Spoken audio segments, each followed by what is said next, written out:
Okay, so pleased to have you all here. Today we have a quite dense but very interesting session presenting the journey from the lab to the market. There are still a lot of participants joining us. Gisela will not be here with us. We usually give her the introduction words, but Antoine Magloire, if you want to say in one minute, a few details about the EIC Access Plus and what we are offering, please. Okay, can you hear me all? Yes, please, Magloire. Good morning, everybody. I am Magloire, and I'm working with Innova. Here this morning, I have my senior colleague, Antonio. So we are managing the EIC Access Plus project. Like Paul said, I'll present to you briefly what the EIC Access Plus project is all about. So let me say, it is a Horizon Europe co-financing scheme that supports access to innovation services for organizations that are involved in the European Innovation Council ecosystem. So the main beneficiaries that we have funding are EIC Pathfinder beneficiaries. We also have the EIC Transition, EIC Accelerator, and Seal of Excellence holders under Horizon Europe only. There are also spin-offs from the EIC funded projects. Aside from these special type of beneficiaries, we also have eligible organizations that include universities, also research organizations, SMEs performing the research and development activities, as well as the ERIC infrastructures.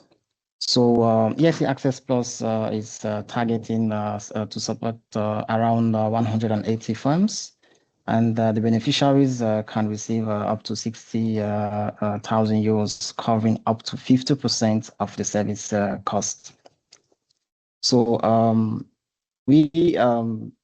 Access Plus is organized, the support that we provide is organized into 4 service packages. We have the research package, we have a business acceleration service package. We also have the skills improvement package, as well as the access to funds package. Under these 4 categories of service packages, we have a list of services that fall within each of these service packages. And each service package has a maximum threshold that we provide funding for. For instance, in the research package, we provide up to 60,000 euros.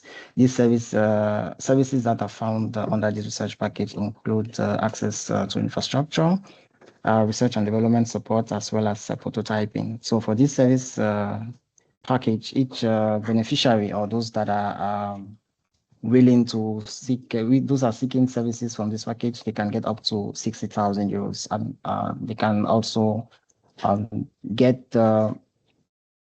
apply for one or more, all of the service, but they cannot have more than 60,000 euros. It is the same for business acceleration service package that they can get, for this, they can get 30,000 euros.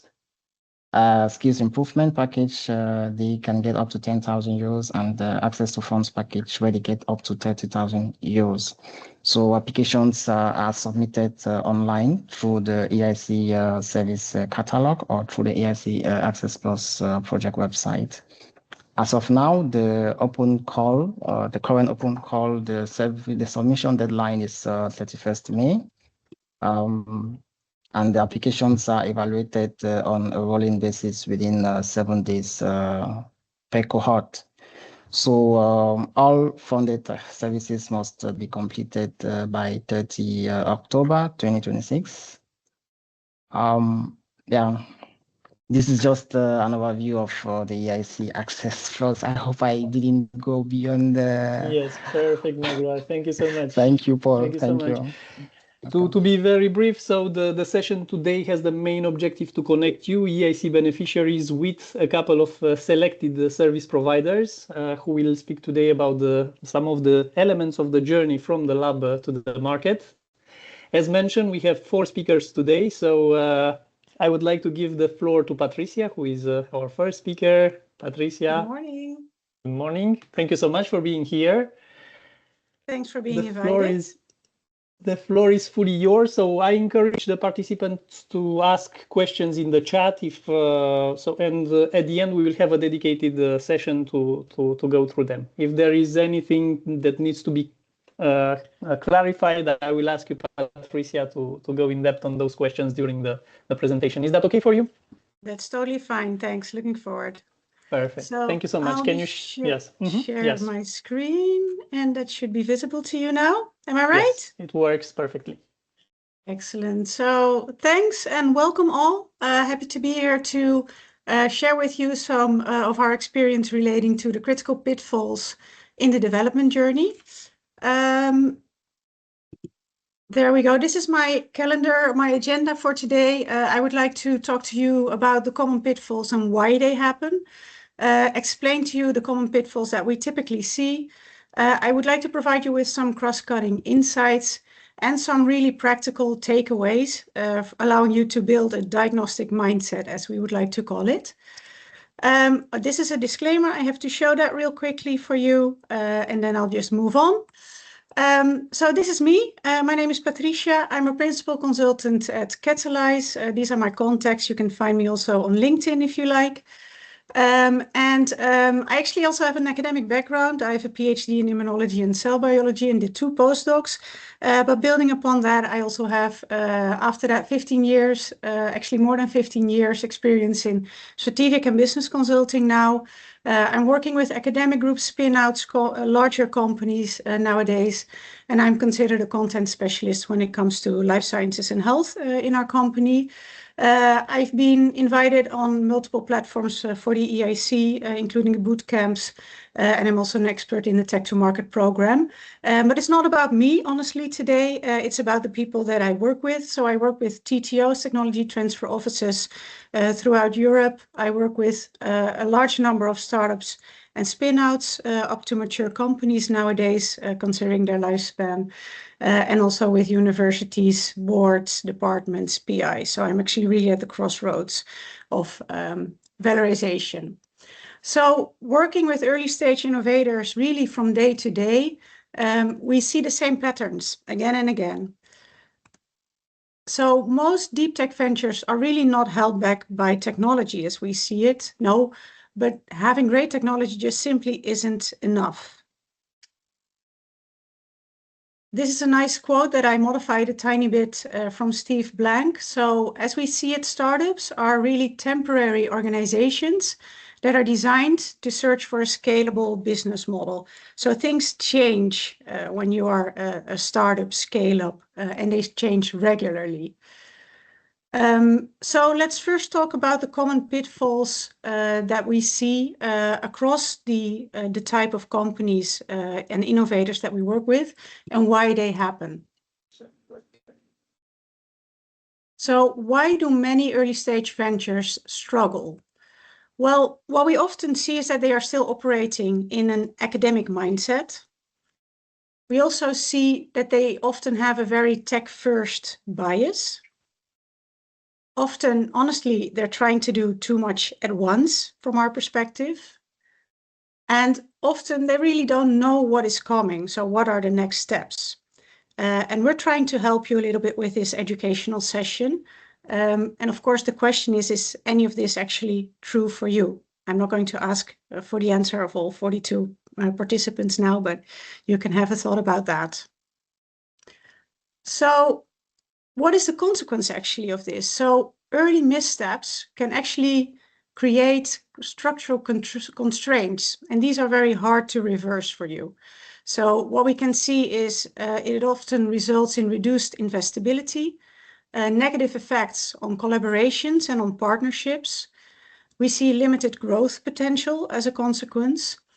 And really stepping into these pitfalls very early gives constraints on your actual company, on your actual case, and what you can accomplish in that. And what is also important is that these issues actually compound over time. They build upon each other, especially if they are not addressed early. I'll explain more during my presentation and also give an overview by the end of it. So missteps emerge early. They often remain unaddressed, and they do shape the long-term outcomes for your case, content-wise, and for your company. So today we are actually building on real life cases. I'm not inventing anything. I'm just modifying them a little bit for educational purposes and not to disclose the identity of the companies and the clients that we work with. But I'm happy to share a couple of examples with you so that you can recognize the real life challenges that they face. So let's just build upon the experience that we have. And we're actually at Catalyze building innovations, accelerating them for over 20 years now, both in the domains of life sciences and health, in green and sustainable innovations, and in industrial and digital technologies. So these are the real life cases that I want to share with you. So let's talk about the common pitfalls. Why and where things typically go wrong. And I'd like to share the following with you. The first common pitfall that we see is knowing your market and proposition. Protecting and positioning your asset. And no, I'm not going to tell you you have to secure your IP. The story will be different. Being on top of your financing and investor readiness, I trust you recognize that. I have a very nice example for that. And building your team. So those are the 4 common pitfalls that I'll be addressing based on real life examples. So starting with the first pitfall, knowing or not knowing really your market and proposition. So what goes wrong? Well, not having a clear market focus. A good early signal would be that there are too many potential applications and target markets in view. And why does that actually matter? Well, it actually results in a weak positioning, difficult commercial prioritization, and high costs. So let's look at the first real-life case example of a strong technology but an unclear market. So what was the situation that I'm referring to? And these are cases that we've been guiding over the years. I'm now talking about an academic spin-out based in the Netherlands, which had an antibacterial platform technology. They had a very strong scientific validation and early public funding already secured. And the company was really led by a very visionary CEO, exploring multiple potential applications. So everyone was talking great technology, everyone agreed on that. But the question was, who is actually going to buy it? Everyone's very talkative, including the CEO. So as a result, even more ideas come in, and it can result in inadequate IP protection. And there was a lot of communication. We can do this, we can do that, and actually that results possibly in a lack of focus. So what is the risk of all this? So what did go wrong in this particular case? Well, the spin-out really continued their R&D and made its cost. So they didn't really have a clear primary customer segment defined. They framed the market too broadly, constantly phrasing multiple applications, and they didn't prioritize any of the initial use cases.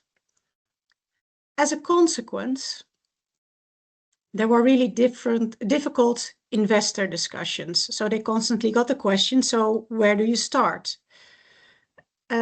They suffered from a loss of momentum and of focus in their company.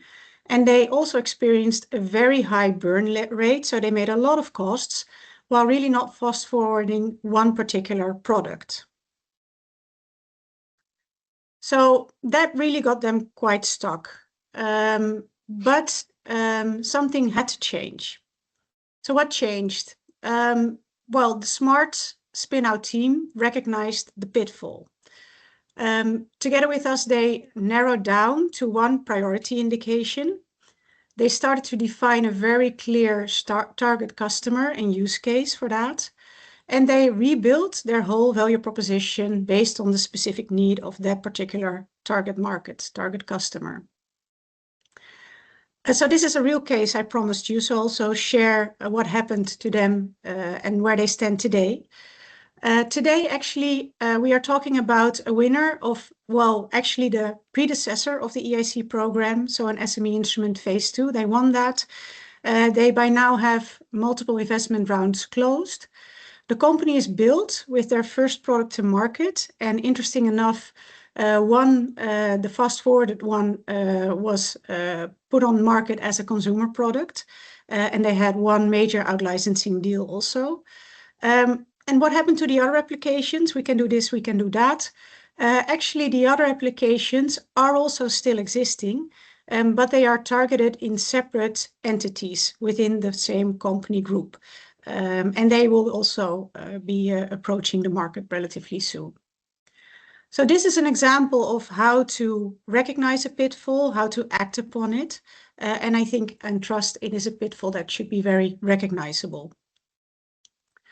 So moving on to the second pitfall, not protecting or positioning your asset.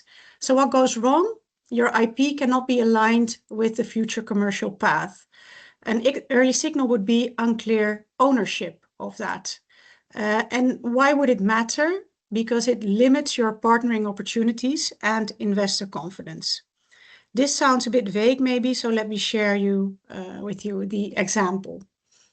Again, talking about strong technology but weak IP positioning. The situation. This is a university-based medtech spin-out based in the European Union. I'm not going to disclose the country because that would be too identifiable.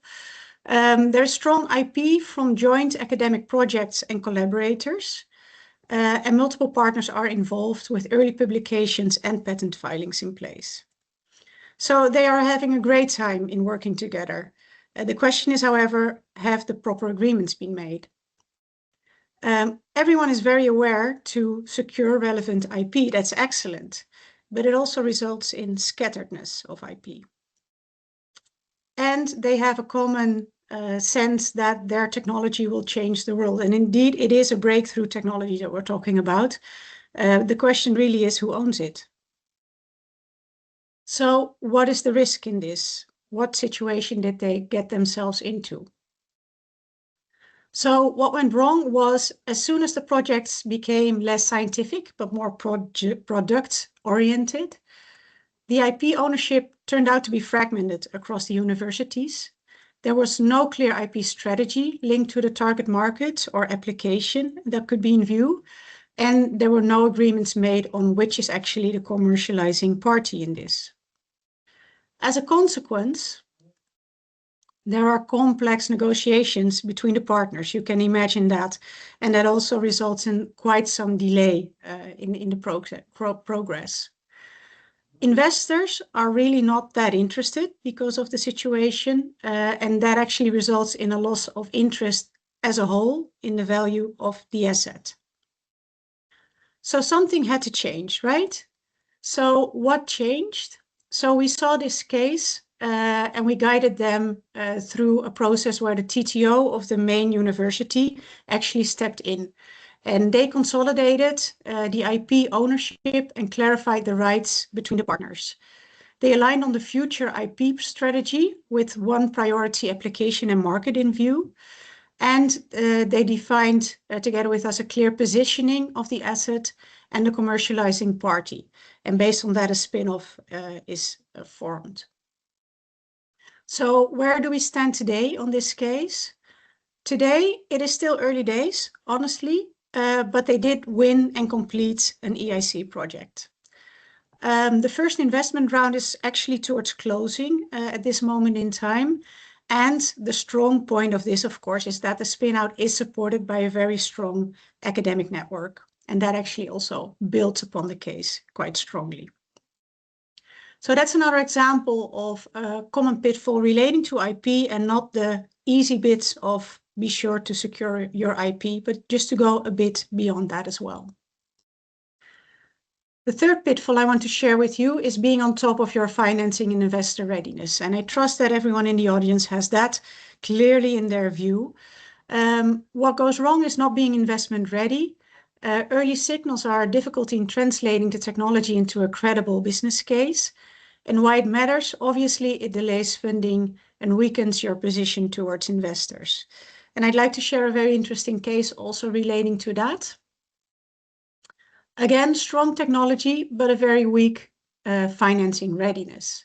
So the situation in this was, it is a France-based deep tech startup with a validated technology. They had early public funding secured in grants, and it was a small but very highly motivated team preparing for the first investment round. There was a lot of enthusiasm also in the sales forecasts and a very over-assertiveness. So does this close a good deal is the question.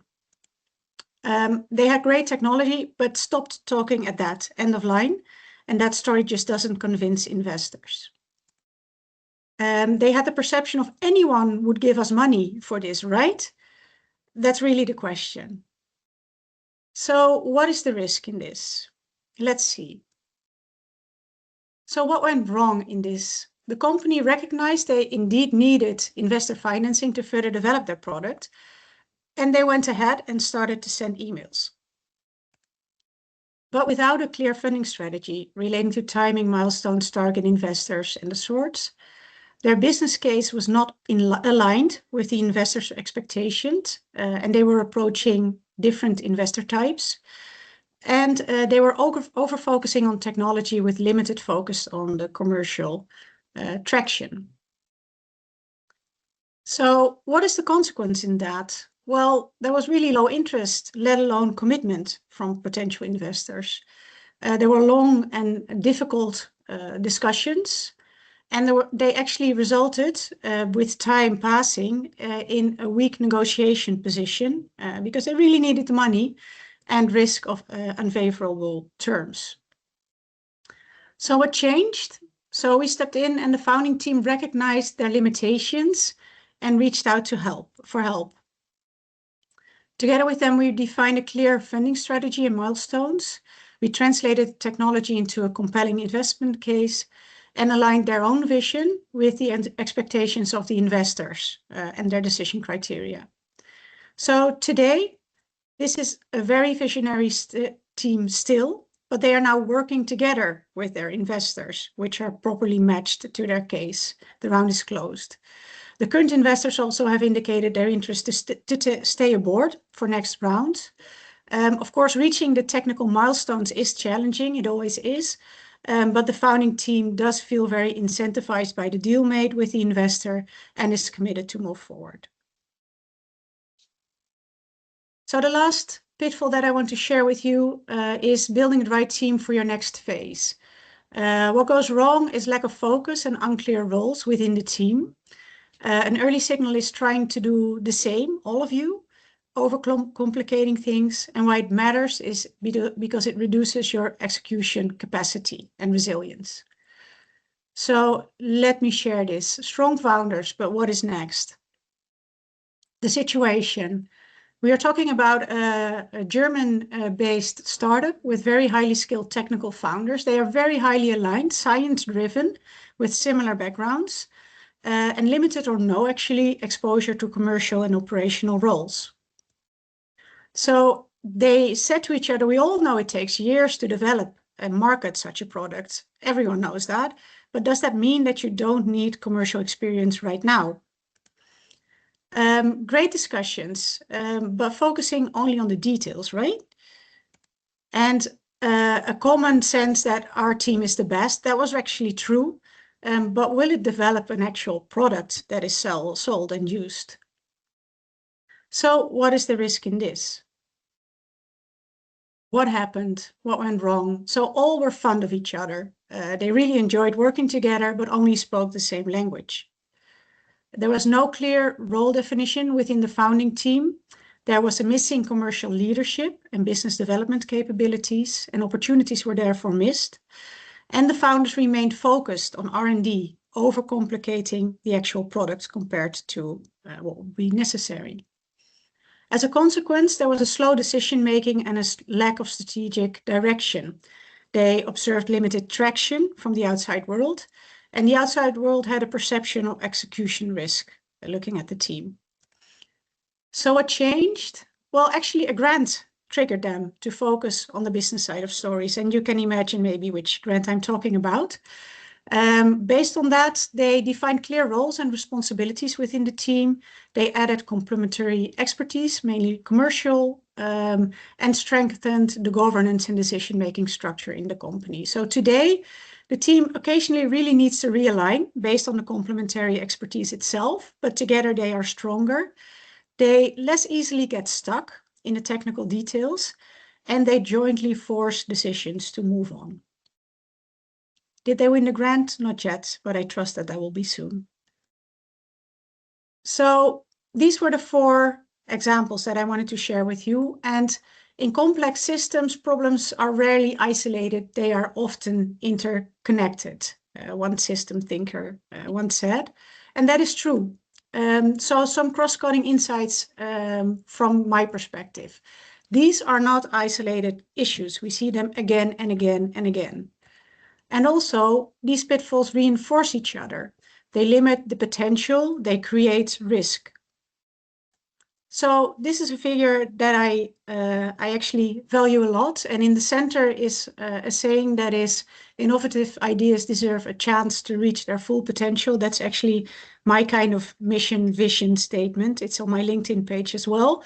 And here you can see the 4 elements. So when we are talking, for example, about market and value proposition, if you have not a good view on your market, then you have a hard time identifying whether your IP position is correct and covering sufficiently. If you have poor IP, then you'll have a hard time convincing investors. If you have a hard time convincing investors, you'll be having a hard time to build your team because you lack the funding. And if you don't have the proper team, you'll be having a hard time to enter the market. So they are really interconnected. Actually, it also goes counterclockwise. If you have investors that want to invest into your company, if you have weak IP, you will not be able to convince them, and vice versa. So this is something that you can, put on your wall as a sticker and have a look at it every once in a while, because what I promised is to give you some practical takeaways. The title of the talk is Avoiding Critical Pitfalls, not stepping into those. So for me, building a diagnostic mindset is really critical. So what is to do next for you? So start early.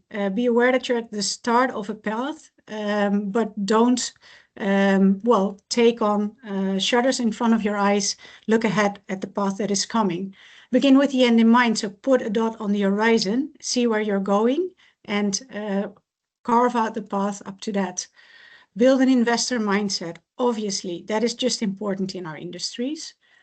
And don't postpone key strategic decisions and start to push forward, but just make your decisions. And this sounds a bit vague, but making a risk assessment is a very important part of life for me, and I think also for entrepreneurs to be. Making a risk assessment every week, month, half a year, I don't mind, but determine the path and the pace that you would need for that, and identify constantly where am I at risk. And for example, that could be relating to your IP, relating to your market, your financing strategy, and roles and focus within your team and company. So this is an old saying. Just read it. You'll recognize it is actually still true. It's not about the strongest to survive or the most intelligent, but being able to adapt to change. And I think that is true for any startup out there. So my final message is, you don't have to solve everything. This may be a bit daunting, right? At least not at once. So that is a bit of a comforting message maybe, but just avoid to get the fundamentals wrong, right? Take a focus on that. See the pitfalls coming or get help. So you don't have to do it right, but just get going and have fun on the journey there as well. This is actually a venture capitalist investor giving this quote. So my question to you, of course, is what is the one pitfall that is upcoming for you? Maybe one, maybe more. These are the services that we are providing from Catalyze. They are listed in the EIC Catalogue as well and available through EIC ACCESS Plus funding. And the cases that I just presented to you also had elements of each of these integrated in those in which we supported. this is me. Thanks for listening. If you have any questions, please let me know. And if you're triggered, always feel free to connect on LinkedIn or via my company and just put in a note that you've been in my session, and then I'll add you to my network. Thank you so much, Patricia, for the great presentation. Great questions for the audience. I don't know if the audience has any questions for you. Please feel free to ask. Yes, Muhammad, please.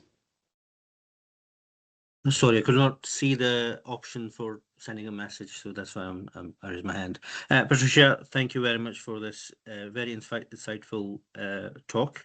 I could already see some parallels, especially with Pitfall 1. And the question I have about the Pitfall 1 is this particular example that you cited, how long it took this company to realize that they were in this pitfall, and when they did eventually decide to focus on one particular application, how did the investors view this change in business plan, so to speak, that they're now focusing on one application? Yeah, well, actually, they got themselves dug into this pitfall for quite a while, honestly, and that also made them struggle to get financing. The good thing on their part was having great technology, right, so that they could apply for grants.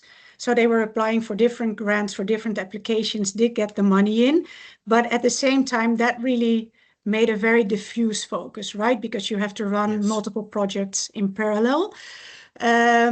So we actually stepped in after a while. Initially, we got into contact with them in context of a grant, but then we recognized, honestly, guys, if you want to build a company, then you have to make choices here. And if you want to interest investors, same story. So based on that, we started to focus on identifying the most approachable market for them, the fast forward track, let's say. And that whole process, working with them, actually took us a couple of months, the most, right? It's not something that you can sort in a week, trust me for that. But it does, we got that covered in a couple of months. And in that context, we also, in addition to the business strategy analytics bit, identifying the market, we worked on them, on their investor readiness together. And honestly, when you look at the perception of the investors, they were actually very happy with this whole process because they were interested in the technology, right? And the investors had a market perspective in their own expertise, but they couldn't find a match yet. So we provided the missing link, essentially, between the two. And then they went into a round. I don't remember the exact timing, but it probably hasn't been more than a year or so after. That's great. Thank you. I think I would like to have a chat with you offline, because we are pretty much in the same situation, and we're trying to figure out our options when it comes to just sorting this issue. So I will reach out to you offline. Sure. Please feel free. Thank you. Thank you. Thank you so much, Muhammad, for the question, Patricia. I don't know if there are any other questions for Patricia. I would also like to kindly ask you, Patricia, to copy your email and LinkedIn contact information in the chat. This way it will make it easier for the participants to reach out. And once again, the objective is to connect bilaterally with the audience, and then explain more in depth how you can support each of them according to their problems, maturity, and specific domains. Sure, happy to do so, thanks. Perfect. Thank you so much. We will switch to the next presentation because the agenda is very tight. But once again, I encourage you to reach out to Patricia directly and to all the other speakers as well to discuss, and then basically see if you can work together. And we will be happy to support you with the financial part through the EIC Access Plus project. Thank you so much once again, Patricia. Okay, so our second speaker, Bernard and Bart, I presume you will help Bernard with the technical aspects. Please, the floor is yours. I hope everything will go fine with the technical aspects that you've mentioned. I'm here to support, but Thank you. yeah. Can you hear me okay? Yeah. Yes. Okay, so I'm going to go in sharing mode now. All right, so welcome everyone. I am Bernard Chanliau. I am the, there we go. Can you see this? Yeah? Yeah. Screen? Okay, good. So I'm Bernard Chanliau. I am the founder of BC Team Coaching, and we're here to present the Systemic Readiness Pulse. We're going to go through some very practical exercises. Basically, we're answering this question here is to kind of join up with Patricia. Is your leadership system ready for your next scale and your technology that you're currently creating? Whether it's your next growth, whether it's your next funding, whether it's your next go-to-market strategy, whether it's et cetera, et cetera. So as I mentioned, I'm the founder and CEO of BC Team Coaching Limited. We're based in Dublin in the Republic of Ireland. I'm a professional coach. I'm the lead coach here from the ICF, and I'm joined by Bart, who's also a professional coach from the International Coach Federation and systems coach. So we're both systems coach, and you can find our services in the mentoring and coaching session by searching BC Team Coaching. And we have 3 services: one-to-one executive leadership coaching, team coaching, which is this teaser that we're presenting right now. So an introduction to our team coaching journey, coaching the collective of a team and obviously the individuals. And the third service that we provide is business service, a sprint. And obviously this is our contact details. So, what's the issue that we're trying to solve here? Basically, it's around crossing the chasm. So in this session, what we're going to do is we're going to give you or use a 4D lens system that we introduce in our team coaching sessions, our Systemic Readiness Pulse Assessment, which is a conversational tool for team coaching. And you're going to assess your own startup as we move forward in this presentation using Slido. So I'm going to ask everyone to have their mobile ready. You're going to scan an OKR code. My colleague is going to send you a link to Slido. We're going to do a practical exercise. Well, we'll first of all introduce the model. Second of all, do this practical exercise and then have a conversation with the cohort of the people who are on this call today. So the problem that we're trying to solve is, do you have the scale-up readiness gap to scale up to fund? So if you look at this, I'm not going to go through the crossing the chasm. It's obviously the valley of death, but essentially our ideal ICP client is from accelerator and upwards, where you're going to scale and going to the commercialization phase of product market fit all the way up to the scale up. As I mentioned, BC Team Coaching, we work in the startup ecosystem and the enterprise system. So we bridge the two, the multinationals and the startup knowledge that we have in here. So the insight that we're saying is your TRL technology is not necessarily or can be investor ready, but your leadership system may not be. And this is what we're going to uncover today. How do you know if your leadership system is ready in order to scale up? Or another way to see that is crossing the valley of death from TRL 5.6 to TRL 9 does not necessarily require more funding. It requires a systemic shift in your own mindset and the culture of the company. And Patricia has alluded to that a little bit. So we're looking at working with the mindset and the whole system of a scale-up as you're crossing that valley of death. And our solution is the Systemic Readiness Pulse as a conversational tool for team coaching in here. I think the one of the tools or research that has been done is from Dave Ulrich, which states that leadership has a 10 to 15% impact on financial performance and a 25 to 30% impact on market valuation. So we're actually working on the third of that impact of the valuation. And yeah, of course, the rest is your technology. The rest is your go-to-market strategy. The rest is your vertical. Whether you work in AI or manufacturing today is going to be a huge difference. Huh? So yeah. we're gonna test. Bernard. I think that the important message that that we want to underline here in this moment is that in BC team coaching, we are seeing the system, like the business you are trying to grow, as from a systemic perspective. So like in different stages of the system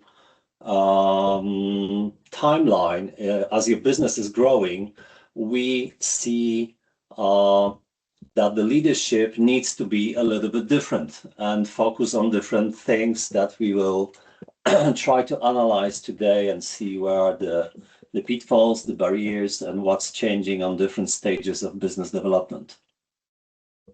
Absolutely. I mean, at the end, where can you execute, govern, report, decide at the speed that your innovation is requesting? That's the four fundamental question that we're asking now. Huh? So we want to test the technology, as Paul was saying. So again, folks, please pull out your mobile, scan this. I'm going to go back to Slido now, just to get us starting. And also pull out a blank sheet of paper, because you'll be putting your answers on that blank sheet of paper by making a specific draw a line, vertical line and a horizontal line. So I'm going to stop sharing. I'm going to go to Slido, and if Bart, you can put the connections in there. People are coming in. Absolutely. And I'm going to present. So, okay. Well, I hope there was the chance to open the QR code that was visible a second ago. Just in case, I'm also pasting a link in the chat. So you should be able to click on the link in the chat to access this survey. And so the question goes, what stage best describes your startup today? Ta-da! Let's leave a little bit more. People are coming in. 7.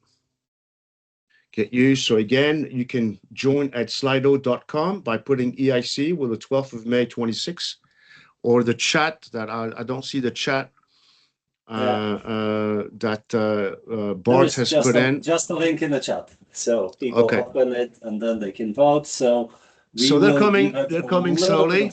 Time. 11 participants, 2 participants typing. Yeah, don't worry about the, so we can see here, we have right now the EIC Accelerator, which is 4, coming in quite strongly. So what stage best describes your startup? And we'll kind of fine tune this a little bit more as we move through the presentation. EIC Pre-Accelerator, which is number 1. Okay, we're going to wait a little bit more. Bart, you let me know. We have 43 people on the call, so let's give it a few seconds and 1 more participant. So this is going to be a very fast-paced, practical workshop. In other words, as we move forward, we're going to turn this over to you as professional coaches. You're going to do the work, and then we're going to have a conversation around that. So 15, I think we're good. Bart? We wait a bit more? Well, I think that will be it. So we'll see what the next so questions. the majority here is what I'm noticing is from the EIC Accelerator. Okay, so let me go back to, someone has their mics on. I don't know. I can hear some noise in the background. Let me share this. Again, going back to the PPT. So thank you for prototyping with us. We prototype with the technology on a regular basis. So what are we talking about here? This is our systemic readiness model. We're both systems coaches, as I referred to. So we're going to assess your startup on 4 quadrants. Basically, using this model, the systemic lens, you're going to briefly map your startup, your venture across these 4 dimensions. So the I, which is your the founder capacity, your own inner self. So can you stay clear and resilient under pressure? Okay. The it, which is the exterior at the individual level. So basically, this is all about the execution discipline. And at the bottom, you have the collective. So you have the we and the it's.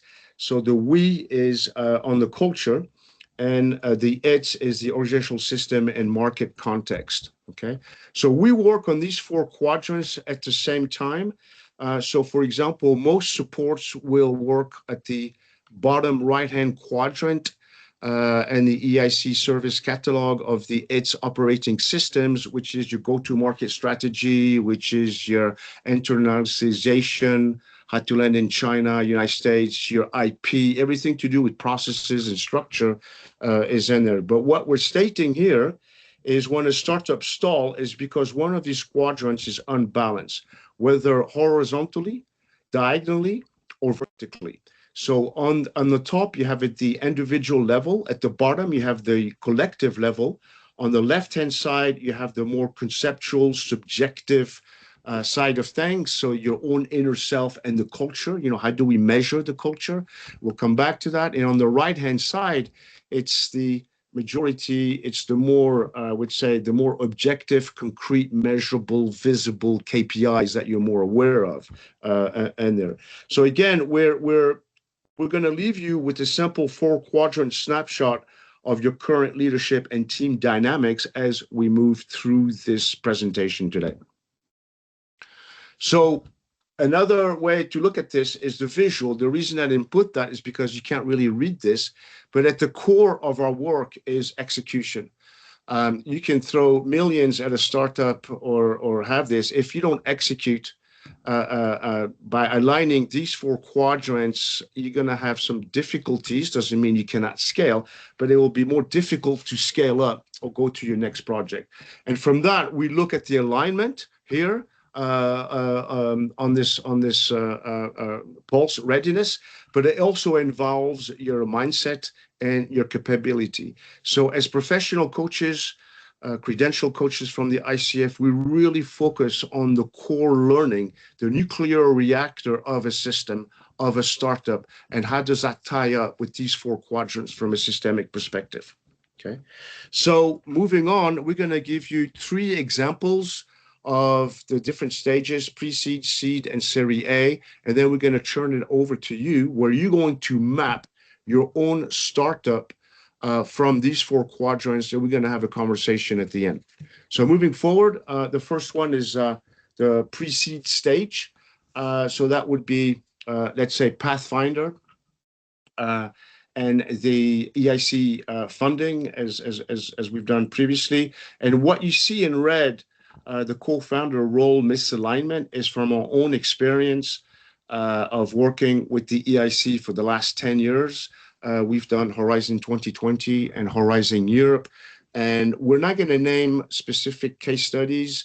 The patterns that you can see here, you'll find a lot of references. If you go to my LinkedIn profile, you'll find about 10 to 12 CEO EIC beneficiary references of team coaching programs that we've done. So you feel free to connect directly with these CEOs of the startups. So everything which is in red is what we've seen. So for example, co-founder role misalignment at pre-seed, the risk is around, it's the founder's risk. It's misaligned expectation, unclear roles, et cetera, and et cetera. And the co-founder role misalignment is probably one of my best case studies of dismantling 3 co-founders at pre-seed and the clean tech sector that had been basically arguing that we're not aligned for the last 2 to 3 years, just through coaching, without using lawyers or without using mediators. And moving forward on the seed stage, the typical here, the typical issue that we have is from founder-led effort to repeatable execution. So that would mean going into transition to the accelerator funding phase or TRL 4 to 7, 8, if you use a technology readiness level, which is the EIC benchmark for that. And here the biggest constraint that we see is the delegation gap. In other words, the CEO is doing everything, so it's the technology against the commercial priorities tension. It's the implicit power dynamics and decision bottlenecks that we can spot. Again, the alignment between the it and the we, or the we and the it's. And I'm going to come back to some specific example here. So I'm going to spend a little bit more time on stage 3, since the majority of you are from the accelerator. So either you are early Series A or even beyond that. So either you have accelerator grant or blended equity or equity only. Okay, so here you're scaling up through the valley of death. You have your product market fit. So how do you scale up your product market fit? And as I referred early on, the issue here is leadership complexity, because you have to scale up everything, inclusive of communication, processes, procedures, onboarding. So how do you preserve the culture? How do you complete the CEO identity shift, which means you've been a problem solver as the founder or co-founders? And how do you move from a problem solver to the architect of leadership capacity? Okay, so you built your MVP, you've done the ideation as you're moving through the TRL chain, but now you need to really step up on what it means to be a leader. So what we're looking at is, where is your leadership depth? Where are the CEO bottlenecks in there? Okay, so that's, we can spend a lot of time on this, but this is not a survey or discourse on the different phases. Let's put this to practice. So we're not going to go back to Slido. And again, I'm asking everyone to take out their phones, to go back to Slido, but more importantly, take out a white piece of paper. If you can see me on the screen here, and I want you to draw a line. I'm sure you can see this. Bart, can you help me here? Can you see this? Yeah, you draw a vertical line and a horizontal line. And as we're going to go through Slido, I want you to write your answers on each of these quadrants: I, it, we, and it's. And the purpose of that is for you to do your own pulse readiness, your 4D readiness, and look at the misalignment. All answers on Slido are confidential. It's totally anonymous. You're scoring yourself from 1 to 5 in the aforementioned areas. Low scores are not failure signals. I insist that we're not in school here, but there are scale risk signals. This is for you. This is not for us. Okay, so the companies that surface them earlier, the better for them to have an understanding of that. And this is not a coaching assessment. We're just here to flash out your own roadmap for your next project, whether it's see this as a scale risk pulse, basically. Okay, so the main question again is, where could leadership, culture, execution, or governance become a constraint or a growth item for you as we move forward? Huh? So I'm now going to stop sharing and go back to Slido, and we're going to ask you to move to the next one. So here we go, and I'm going to go into present mode, and I'm going to share. And Bart, you should see some of the answers coming in already, and I'm sharing. Off you go. So active poll right now, 2 participants typing. So now we are working in the I quadrant. Okay, so this is your founder inner game. Basically, we're looking at, thank you, folks. It's coming in slowly. We have 2 participants. Again, this is confidential. Nothing is right. There's no right or wrong answers here. So the theme is basically the founder readiness, your resilience, your clarity. We're looking at your inner game. Don't forget, we're on the top left-hand quadrant. We'll come back to the map. And I want you to write these words: doing everything adequate, overloaded, on the top left-hand quadrant of your paper. Okay, don't forget your answers. Folks, we have 3 here waiting for polls to come in. 2 participants typing. Yeah. So this is a two-way work. Use your piece of paper, but also put your words in the survey on Slido. Notice the spread as we're going into this. You know, what is it about your mindset, your energy, and clarity to lead in the next 12 to 18 months as you're looking at these answers coming up? And obviously, this is a word cloud, so you'll have a word cloud per each quadrant, and you'll have a poll per each quadrant. So you can see that the word overloaded is the main one that people are typing. Are you stretched? Are you focused? Are you overloaded? Are you energized? Are you uncertain? Are you ambitious? So again, when we go into a coaching relationship with an individual, coaching the who, the person, is as important as coaching the what. Okay. So Bart, you're tracking this. We have 10. Because I can only see the right-hand polls. Let me know. Also according to timing. Thank you, folks, for playing with us. This is a game. We're just playing here. And obviously, this is for you. And you can share that, and you can see that with the cohort is about, I think, 50 of you on this call. As more and more people came in recently, it is relatively interesting to see that. Bart, you tell me when we... Yeah. You know, Bernard, from my perspective, it's like this discussion about where we are as founders in the I quadrant. It's very much a described by the word overwhelmed. Okay. Okay. It's like, it's not even characteristics, it's just how the world is for a founder at... You're juggling many plates. Okay. Exactly. So like everything needs to be handled. So we have 2 participants typing, and I'm going to move on after that, Bart. So just if you can track them. Okay, I'll go to next. 1 more participant typing. I can see that. And then I think it's come out. Combining with scientific tasks. Thank you. Thank you. Okay, let's go to the next question. We're still in the I question.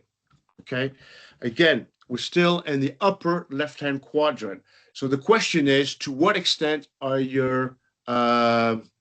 what's happened here, Bart? Did you... That's the one. Okay. Yeah. Sorry. Yeah. I pushed the next. Yeah. So we're still in the I. To what extent are you visible leadership habits? So this is your inner self. This is your own mental construct. How do you process data, basically? How is your brain wired? This is as a professional coach, as I said to my clients, it takes me 4 to 6 hours to understand how your brain is wired. Are you more of a thinker, a feeler, a doer? And the responses are coming here. This is a poll. We'll be using polls most of the time. So we can see that your visible leadership habits, so we don't know if you're an executive or a CEO, but it's important because if you're reacted and overloaded, how does that impact the rest of the culture when you're under pressure? Okay. If you're functional, but not yet scalable, what does that say to you about your next project in terms of growth, in terms of funding? If you're looking for funding, and I think I would assume most of you are going from Series A to Series B or accelerator equity only. If you're coping but and consistent. Bart, can you see the full screen? Because I can't see the bottom here. Is that okay on the... It's next level ready is 18%, but that's how Slido is displaying it. So I don't think you can do anything about that. I can't do anything about that. Yeah.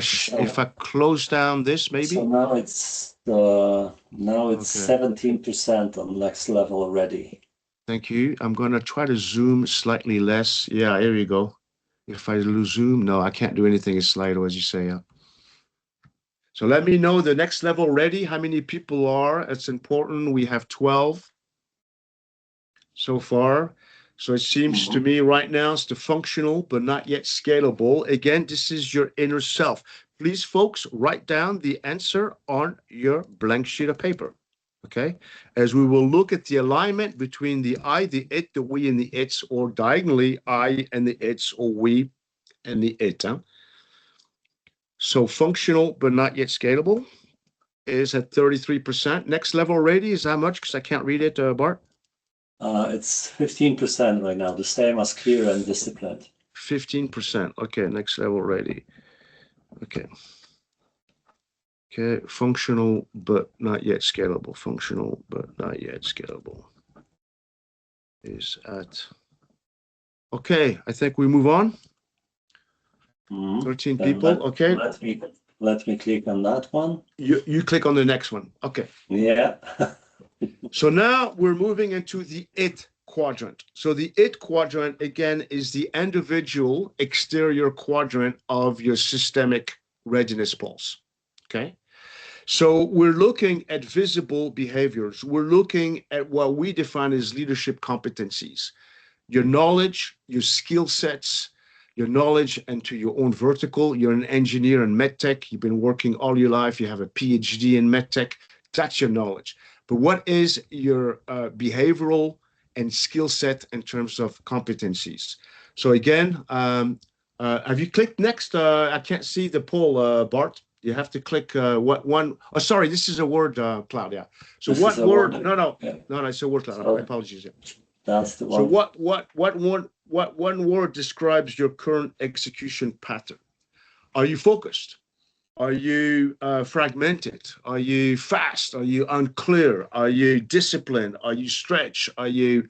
We're trying to understand how do you execute currently in terms of your own leadership behavior as an individual. By the way, when we say founders, if you're not the founder of the company, imagine that you are a senior executive or an executive of a business unit. It can be the research and development department, the supply chain department, the clinical analysis department. It can be anything, operational department. So now it's coming up. And please write down your answers on this time in the upper right-hand quadrant. Focused seems to be very, very strong here. Surprisingly, actually. Surprisingly. No, but I mean, yeah, the assumption that I will make around that is head down, you're focused and doing your task, okay? And you're pretty good at it as subject matter expert and, fintech, cleantech, or whatever. So that's the way I would, that's again, and as systems coach, we work a lot with assumptions. My assumption is pushy. That's an interesting one from someone. Yeah, so pushy because you want to move fast to the next level. Refining, repetitive. So very interesting answers here. And Bart, I'm going to ask you to pick the top 2, 3, if you can imagine that with Slido. So we're going to wait a little bit more. So this is where basically strategy and your TRL plan dies. If there's unclear decision or weak follow through, the weak follow through is, here you go. So I like that optimizing word because that's the follow through, the discipline and focus that you need in order to link your technology with the strategy. Okay. So here we're looking at how effectively you're turning plans into clear decisions and follow through. Again, you're in the upper right-hand quadrant. Bart, we have 9. Let me know. I don't see anyone typing. Yeah, you see some people. Let's go for the next. Yeah. Okay. Let's go for next. So let me click on it. All right. I got it. You got it? Yeah. So this is the poll from 1 to 5. So how consistently does your leadership team turn strategy into clear decision? And this is something I've been really noticing in a lot of the EIC projects that we've been working on is, excuse me, I have a cold. I do apologize if I'm coughing a bit. I'm coming out of a head cold, actually. This is more around your dashboards, your KPIs, your OKRs, And I've seen everything and nothing here working with EIC beneficiaries since the last 10 years, since Horizon 2020, where sometimes they have the most beautiful KPI dashboard, but there's no follow through. Okay, so we really look here how effectively you turn your plans into clear decisions and follow through. That's what. So you can see it here. It's progress, but it's still inconsistent. Okay. So I'm by going to the take way, that. investor ready execution discipline is 0. Okay. So that's very significant. Yeah, thank you for highlighting that one. So that's for the people who are moving from, let's say, Series A to the scale-up funding with the EIC, where you want really ready execution discipline, because at that stage, it's only data that counts and only data. Prove to me that you have a pull from the market. Prove to me that you have a go-to-market strategy. Prove to me, et cetera, et cetera. Bernard, sorry to interrupt you. We have one hand raised. Can you take questions now, or do you prefer having them at the end? Bart, over to you, because I don't see the hands, huh? Bart? Nazandem.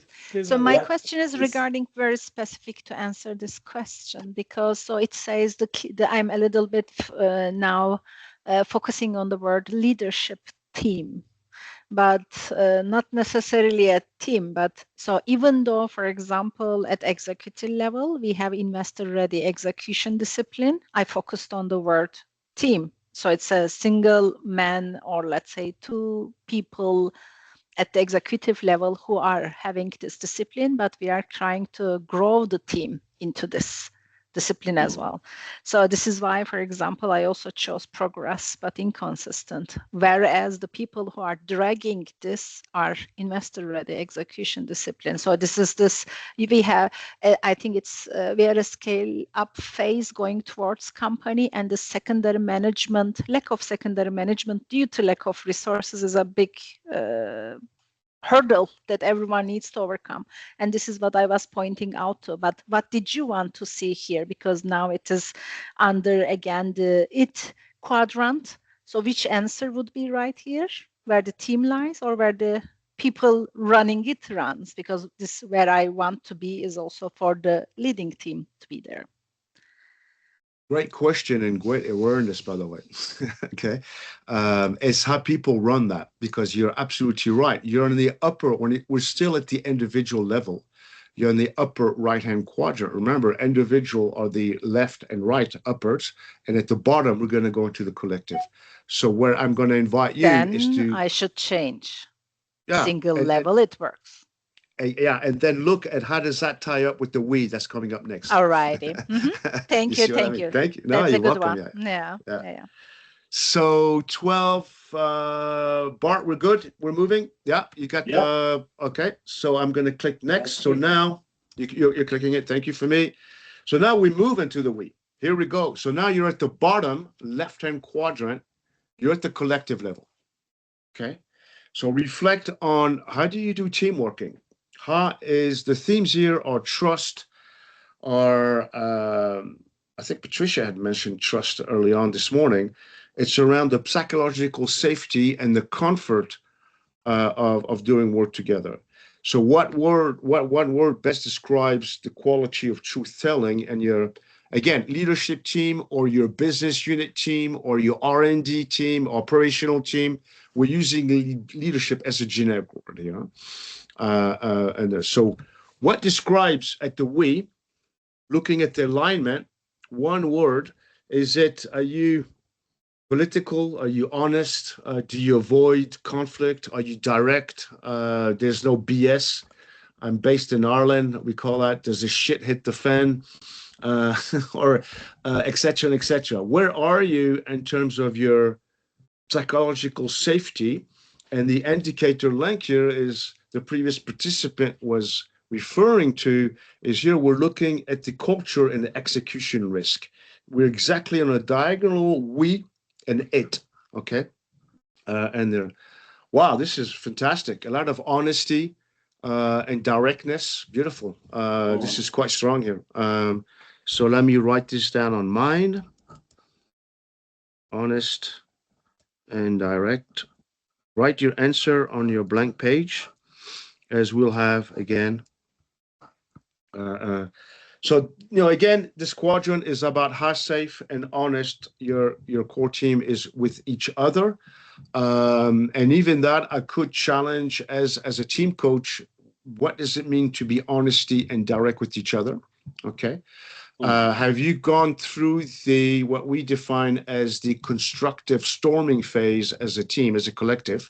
In other words, which would mean to me that the honesty and the directness is actually there, but without blaming or without projecting your own inner world of frustration, anxiety into that.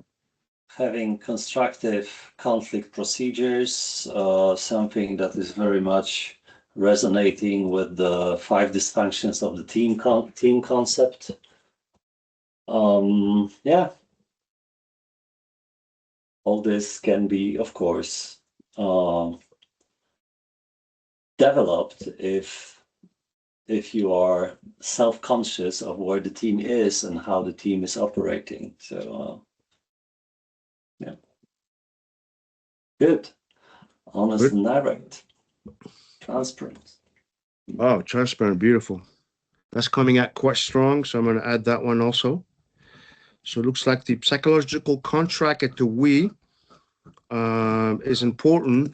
As I said early on, as we wait for other people to come in, you can use this conversational tool, this 4D lens, as a team building one-day session online with us or on site if you do a leadership retreat. But we can also go deeper in terms of working with the we culture. And that is what we're going to look at now. In other words, any team which we're going to come to the next question. Are we good? I think we're good. Yeah, very good. Thank you. So the quadrant here is to look at how safe is it to challenge a colleague, okay, raise bad news, etc., etc. And that's what I was going to mention too. So I'll wait a bit for people to answer that question.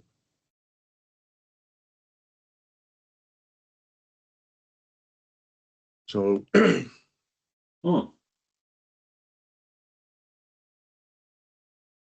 Well, that confirms the previous one. So like early, direct, trust-based, Kugler got 100% of the one vote. So let's go there. Okay, more votes coming. Selective truth-telling, okay, is coming in. Let people come in.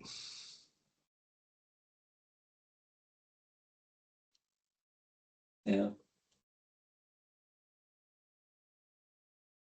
So basically, you see, it can be different in different teams, and that's more or less where coaching can help as a service, because we start talking about it. And well, as we know, leadership is all about conversation.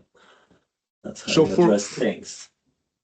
Or, for example, because we're still in the we quadrant, teams that score below 3. And there's a few of you here. Below, generally, you will discover that the issues that you have, you'll discover them either through your investors, your customers, or auditors, but not necessarily inside the team, because that constructive storming phase is yet to be there. Huh? So, well done, folks. Direct and trust-based is 55%, which is not there on the screen, but so that's 5. Yeah, thank you. I'm writing this down. I got that. So now moving to the last quadrant. Well done, folks. Here we go. Yeah. So now almost we're in the we're in the it's quadrant. Exactly, almost there. So the last 2 questions are there. So this is the bottom right-hand quadrant. This is your comfort zone for everyone here. This is why the EIC will give you your funding, why investors will give you the funding. This is your KPI dashboards. It's your strategy. It's everything which is external to the startup, how you project your branding, your image, your technology to the world outside of the system. Okay, so what one part of the business is least ready for investor-backed growth. Okay, what we're looking at here is if you're thinking of your next project again, whether it's funding, go-to-market strategy, scaling geographically, I don't know, moving from, is it cash flow? Is it reporting mechanism? Is it decision making? Is it operations? And as you can see, we're in the balcony systems coach. We're looking at this from the upwards, from outside in, right? And that's the purpose. You're drawing a map of your own system, as this is the last questionnaire. Okay, so 2 or 3 participants are typing. So we're looking at the current structure fit. Here we go. Yes. Structure and team, cash flow. Is it accountability? What structures you have for hiring? What structures you have for product marketing, delivery, processes, accountability? You know, how ready is the business to function as a business?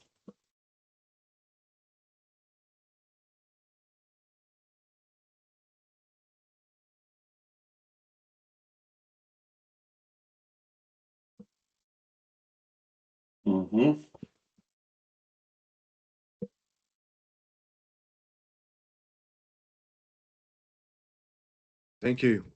All Market right. traction. That's very interesting answers. Market tractions. So the team seems to be coming up. Oh, scaling up, scale up. Okay. No surprise. No surprise here as you're crossing the valley of death. I mean, it's a big word, but again, I prefer to use the scale up readiness gap. You know, what is you write scale up? What is your readiness gap for your next project? So I'm going to write down business team structure. Let me know, Bart. Secondary comp there. Yeah, but so I'm scale up and cash flow, because you know you have the EBITDA and the cash flow several times. So that's also, well, a common problem, I would say. Expected. All right. And the last but not least question, Bernard, because I think we have to push on timing. Okay. So this is the last one anyways. Last poll. So again, from 1 to 5, how ready are you within your operating system? Okay. And that is exactly what Bart was saying early on. So you're partially ready. Again, write this down and look at the lengths between now the 4 quadrants. This is the last question, folks. Look at the alignment between horizontally, vertically, and diagonally. And basically, my main question to you is, what are you seeing? What is happening within the system that will hinder your next step? And we'll give you some concrete examples of if you have a low I quadrant and a high its quadrant, for example, what will happen? So here it's partially ready. Looks like it's coming out. Still, I don't see the bottom. Let me know if that really pops is up. 11, so it's the same 11. As mostly scale ready. Partially ready at 44%. Okay. Okay. So I'm also very conscious as we're finishing this that not every one of you will accept that leadership is a scale risk. And to this, as we mentioned, the leadership is the glue between all of these quadrants. Our specialty is complexity leadership as you scale up. So, but there is a risk, and you can see it here if you're saying partially ready. So what is the risk? How can you become more risk averse as you move forward, either through the EIC funding schemes or on your own? And Bart, let me know. Well, I think we can close it, and then it's just the final slides to wrap it up. Okay, so stop sharing. I'm going to go back to the PowerPoint. Thank you. You know, the big thing on my side is that the Aqual model literally says in its name what it's all about. So it's about all levels, all quadrants. So they need to be aligned on different levels of business development. And as entrepreneurs or innovators, it's good to be self-aware where you are and which stage, in what level, and what needs to be taken into the focus, into the spotlight. And that's basically what the team coaching is doing, like identify, build self-awareness, answer the difficult questions, and build systems and actionable steps to proceed with the TRL levels. Do we have time for one or two questions, Bart? I mean, I'm curious, what's the strongest quadrant in the room? Can you put that in the chat or just unmute yourself? What's the strongest quadrant in the room? Or what is the weakest quadrant in the room? So look at your scores. Is it I, it, we, or it's? Where do you feel the weakest? If you can write in a chat. Or the strongest. We'll put it in the chat. Yeah. The strongest. So, the strongest. So, for example, I'm gonna role play it. If my strongest quadrant is I just write I in the chat box. Why not? So let me give you another example. If you have a low I and high it's, for example, okay, so you are overloaded. That was the main word that we got here. And you have a high it's, which is focused. So you're building structures without sustainable founder energy, where you have to look at the burnout risk or passive aggressive behaviors. You're going to put your head down, you're focused. I'm doing my job as a subject matter expert. However, internally, well, I'm burnout or I'm passive aggressive, which is going to hit the we, or vice versa. If you have a high it, individual competency, and a low we and the culture, there's lots of doing. So we see this a lot. Very competent and intelligent founders, engineers, PhDs, really kicking in on the upper right-hand quadrant of the individual, but at the we, it's fragmented, it's misaligned. There's an execution. So you look busy, but the execution is not following up, basically. Okay. Any other comments before we come to the end, Bart? Any in the chat, because I can't see the chat. Yeah, I'm just not so many, but I've just made a very short summary. What is it all about? So for the last 20 minutes, we've been diagnosing this snapshot picture of where you are in terms of actual model and your leadership. And then the service we are bringing is like the full team coaching that is targeted development journey for the beneficiaries that is tied to your next milestone. And yeah, that's what we do. Definitely. Bart, I don't know if there are any questions for you. Do you have any questions for Bernard and Bart?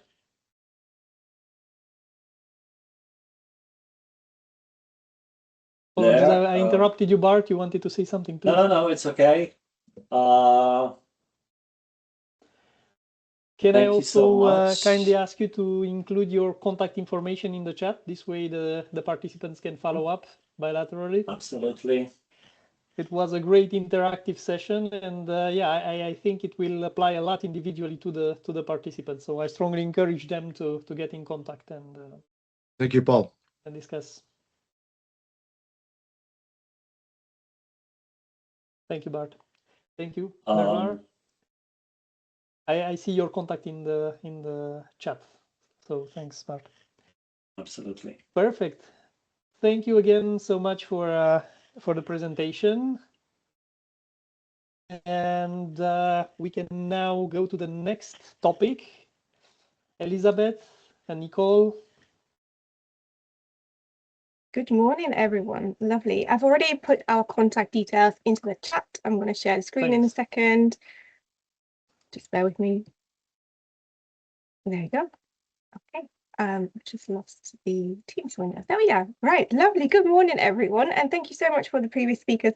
Lovely overview. So we're going to switch topics now to strategic branding and communication. So I'm Dr. Elisabeth Kugler, and I'm joined by my colleague Nick Brooks, who's somewhere in the teams.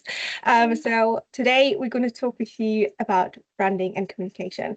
But obviously you've heard quite a lot already, and so we are going to have about 30 minutes with you, and so we thought it would be really nice to actually hear from you what you would say your number one problem in branding or communication is. So if you could just maybe write a word into the chat, that would be really nice, and I'll just wait for about 30 seconds to hear what your main challenges are.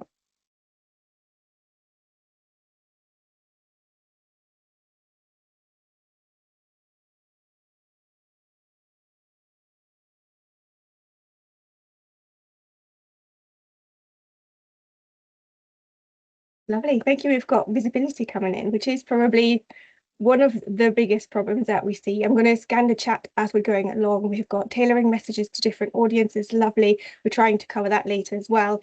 So as you're writing along, I'll just kind of dive straight in. But I think visibility sets us really sets us off quite nicely, because that is also the problem that we see a lot with the companies that come to us, and they say, okay, people just don't know about our work. They don't know what we're doing, kind of what we're selling, the product, the service, and why they should work with us.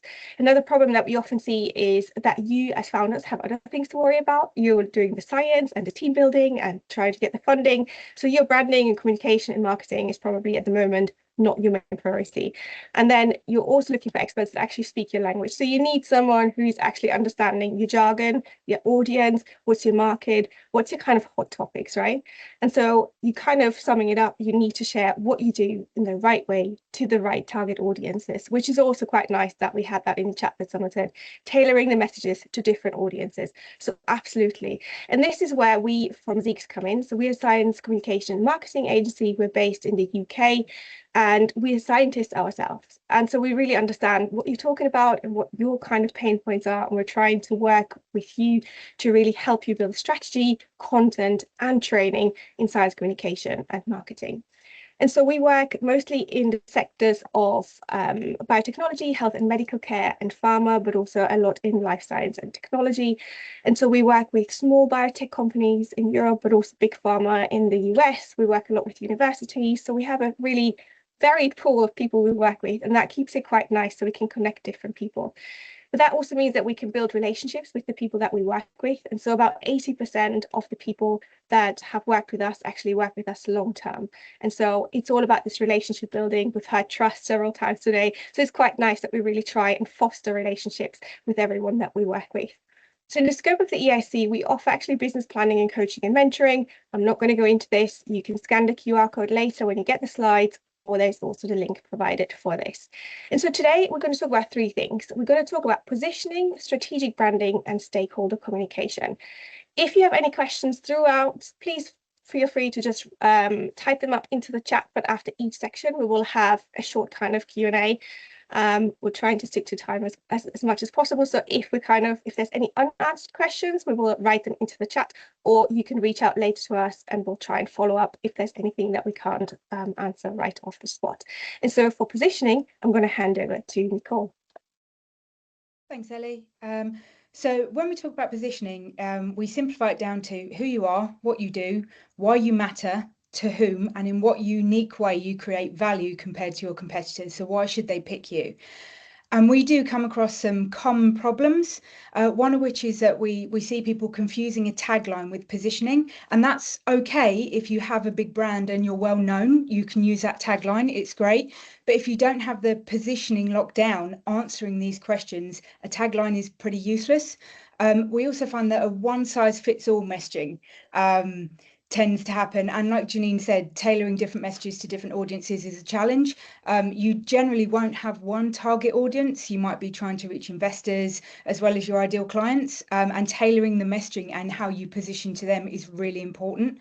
And then feature dumping instead of value framing, and we all do this. We can list our features of our services and our products very well, but actually shaping them into the benefits they offer to your target audience is quite difficult, but it's really important. and then not making full use of the marketing strategies and channels. There are many channels out there. There are many strategies. There isn't a right answer. But what Ellie and I do tend to find are companies that throw everything at the wall and hope something sticks. So you might have a newsletter, but no relationship building. You might have some thought leadership, some blogs, but they're not consistent. You might have a webinar going, but not bringing people into the funnel. You might be going to events. You're doing all of these things, whereas doing one thing really well and then moving on to another part of your marketing strategy is a really good idea. And then hoping for quick wins in an industry that doesn't want to be sold to. And we all know this. It's a slow moving industry. It's highly regulated. You have to build relationships and provide more value than you think is necessary over a longer period of time. So there's some of the common problems we see in marketing in this industry. So to put the positioning triangle simply, you need to answer what you do, who you do it for, why you're valuable, and why they should choose you over competitors.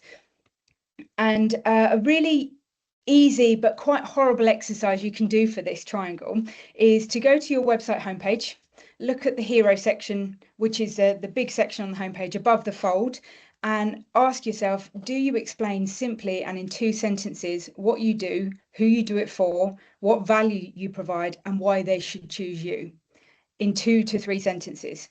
And then go to your competitors' websites and see how well they do it.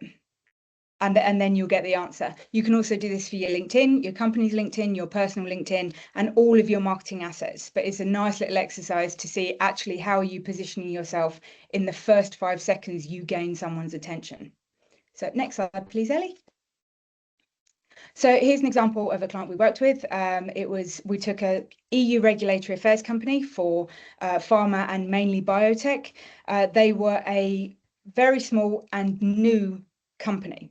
So they had no brand awareness, no brand authority. So our positioning was to make them a thought leader. And that meant providing value to their different target audiences in different formats over a long period of time without asking for anything in return.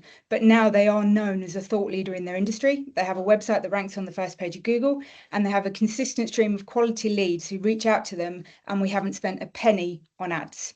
So we made it very specific positioning for them. So one food for thought we wanted to give you on positioning is always position from your target audience's point of view.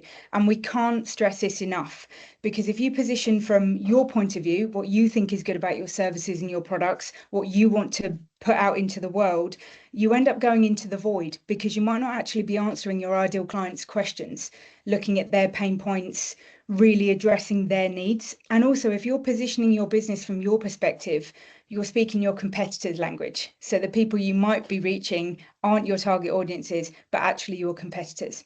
So a nice exercise that can make this really easy for you to change all your positioning is just interview your existing clients. Why did they choose you? What do they like about you? Why do they stick with you? What could you do better? And then shape all your marketing based on their answers, because what they're looking for is what your target audience are looking for. So that's another nice practical exercise for you. Next slide, please, Ellie. And finally, if you have any questions at this point, please do ask them, put them in the chat. I'll try and answer them. If I don't know the answer, I'll find out for you. But the things we like you to ask yourself is, who really is our target audience? And like we said, you have more than one probably, and also they're all at different stages of the customer journey. So how you position where they find you is very different. What they need, what are their frustrations, how do you offer value, and why should they choose you over the competitors? And what we like to do is build something called a buyer persona. And that is, when you're positioning your company in all of your marketing and comms, think of the one person you want to reach. Who are they? Where are they? What social media channels are they using? Where are they getting their information from? What information do they want? What are their frustrations? And when you can answer those questions, your positioning becomes quite easy. She says. So that's the hope anyway. So that's everything on positioning. I'll hand back to you, Ellie, on strategic branding. Lovely, thank you so much. Yeah, I think we all know the theory and practice kind of gap. Absolutely. Yeah. So theory and practice might be 2 different things. So we're going to move on to strategic branding. But again, if you already have some questions, feel free to write them into the chat and we answer them as we go along. So what is branding? Branding is basically creating a unique name and identity, and that includes a visual design. So what are the most common problems that we see?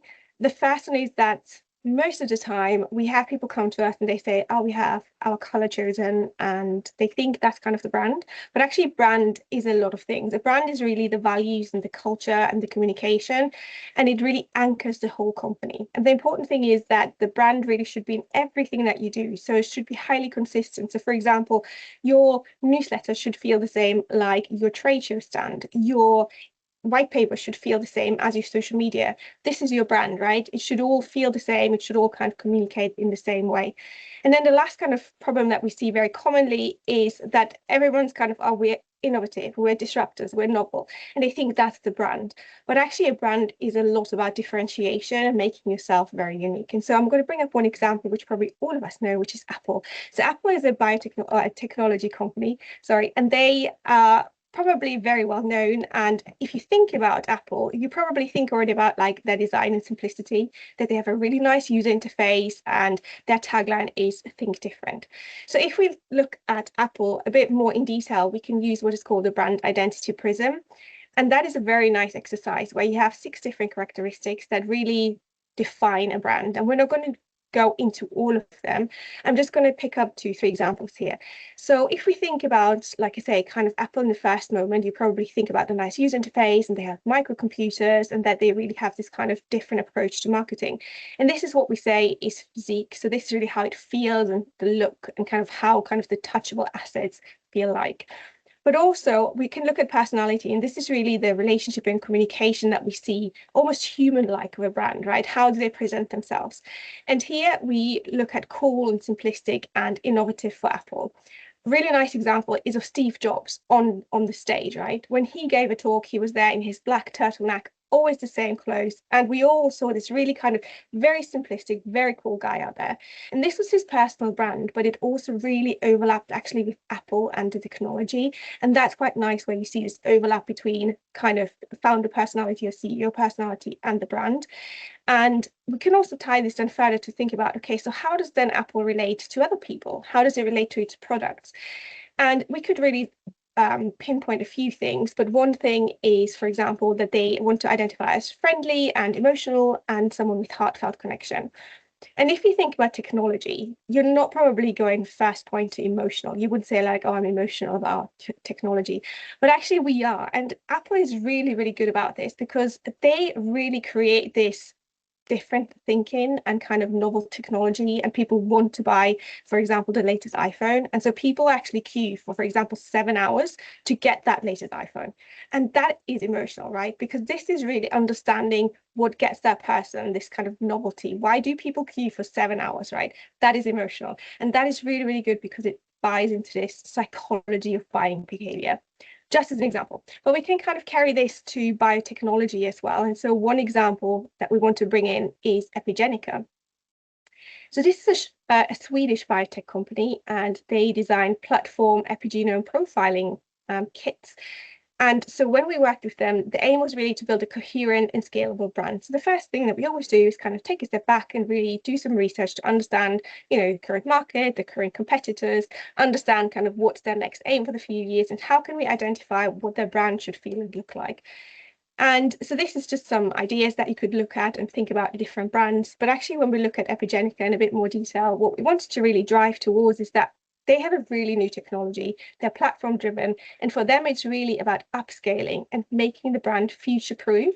And that really this kind of multiplexing is at the forefront of everyone's mind. And so if we now look at their brand identity prism, and for example, the personality, it is about, it's all precise and pioneering and rigorous and scientifically driven, as most of the companies probably here in the chat today. But it was also about this scalability and reliability. And this is really something that we wanted to bank on a lot in all the marketing. And then also, if we look at relationships, they were a great bunch of people, and they wanted to collaborate and wanted to be really a research partner for their customers. Again, building trust, building relationships.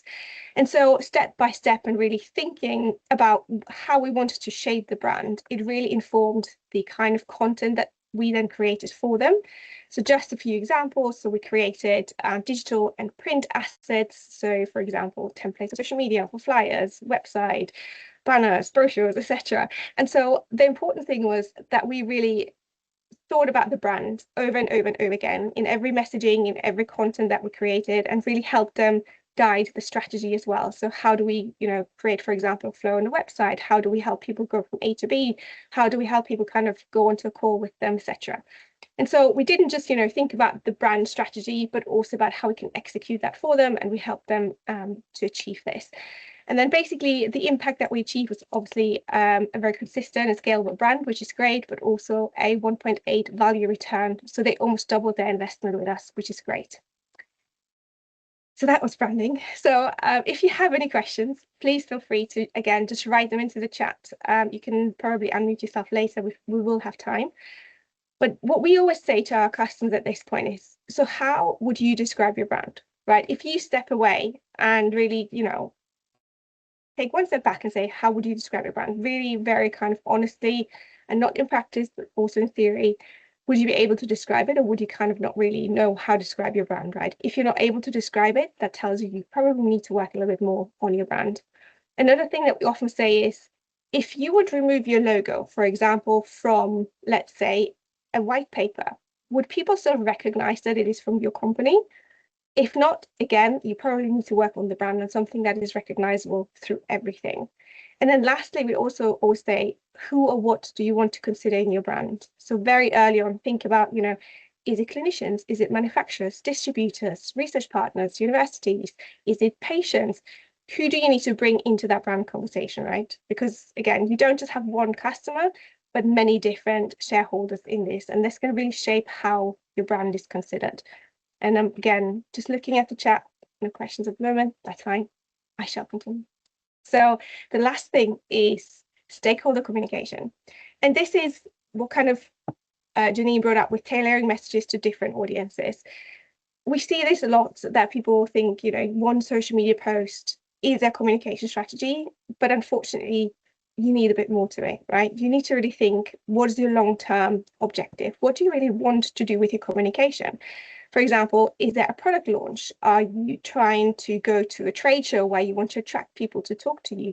Are you planning a webinar? Are you trying to sell off your business in 3 years? What's the main targets that you should really consider in your communication? Another thing that we see very commonly is that people don't understand their customer journey. So what we mean with this is that if you're in the inside of your house, you kind of, it's very difficult to see the outside perspective. And again, as Nick mentioned, you need to really think about your customer's perspective and not just how you want to be perceived. And that is a very, very difficult exercise, but it's really important to understand, how do customers interact with you? Where do they find you? What do they see? Again, in these first 5 seconds, they're on the webpage. What do they even see? And is there call to action, or is there nothing that actually prompts them to do something? So these are kind of some of the common problems. And as an example, we have one company which is called Bruker Luxembourg. So they're based in Germany, and they are light sheet fluorescence microscopy, a high throughput screening and data solution company. So we work a lot with them because we provide domain expertise in that niche, but that also means that we provide a lot of collateral assets. So that means website copy, social media, ebooks, tech notes, white papers, podcasts, etc. And so what we do is we provide a lot of content, but we don't just let them there hanging with all the content, but actually help them to shape what is the journey and what is the stakeholder communication. So not just having kind of the content, but also knowing how to shape the content is very important. So this is what we call the funnel in marketing. So we want to kind of drive people from being aware about what you do to actually engage with what you do, and then they become leads, right? And over time, hopefully a customer, and then very loyal advocates of your brand. So that is the ideal scenario, right? But you don't just need to have individual assets like a social media post and an ebook. You actually need to be very decisive about how you kind of guide people from one step to the next. So as an example for this Bruker Luxembourg company, what we, for example, do is when we create podcasts, we already create a blog that comes with it. So we try and guide people from awareness to engagement. And then in the blogs, we say, oh, actually, did you know we have a newsletter that you can sign up to? And then they sign up to the newsletter. And then over time, we create newsletter content that leads people to sign up to a discovery call. And then obviously kind of over time, for example, we create events, etc., to really create customer loyalty. But it's especially in these early phases where people say we need to create awareness. And what Nicole also said is like, a lot of people do a lot of things disjointedly. And that is really a shame because you put in a lot of effort, but you don't actually lead your customers away from the awareness stage to actually engage with you or become leads. And this is the critical thing. You need to think from A to B to C on how you guide people really over time in your customer journey so they interact with you and become customers over time. So that is obviously a lot, and you will have slides, but are there any questions at the moment?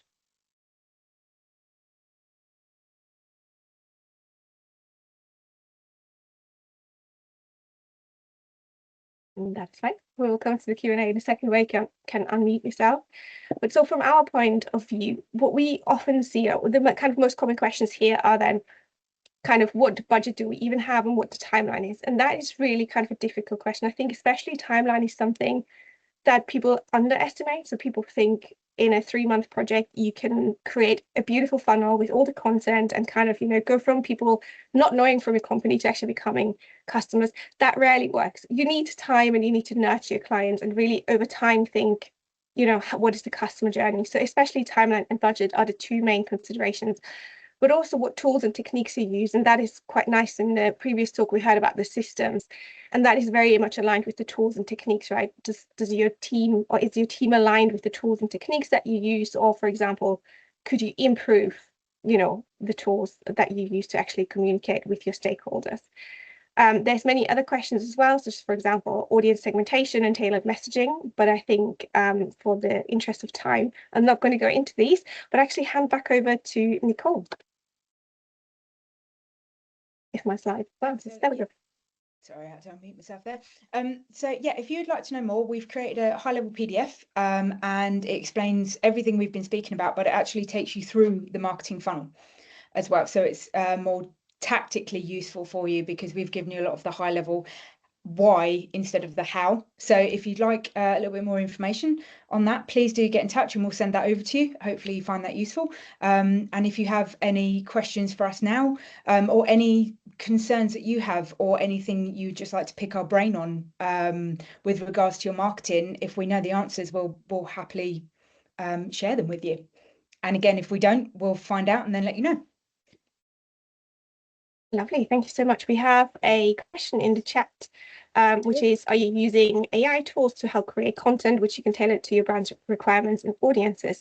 The answer is yes and no. So we use AI to kind of optimize steps and obviously speed up certain things. But I think especially in the biotech sector, you need to have very deep domain expertise, and AI is not yet there for a lot of things that we work on to get the jargon right, to get the problems right, to get the references right, etc. So we're kind of really trying to still rely very much on subject matter expertise and work with scientists who have worked in those fields for many, many years.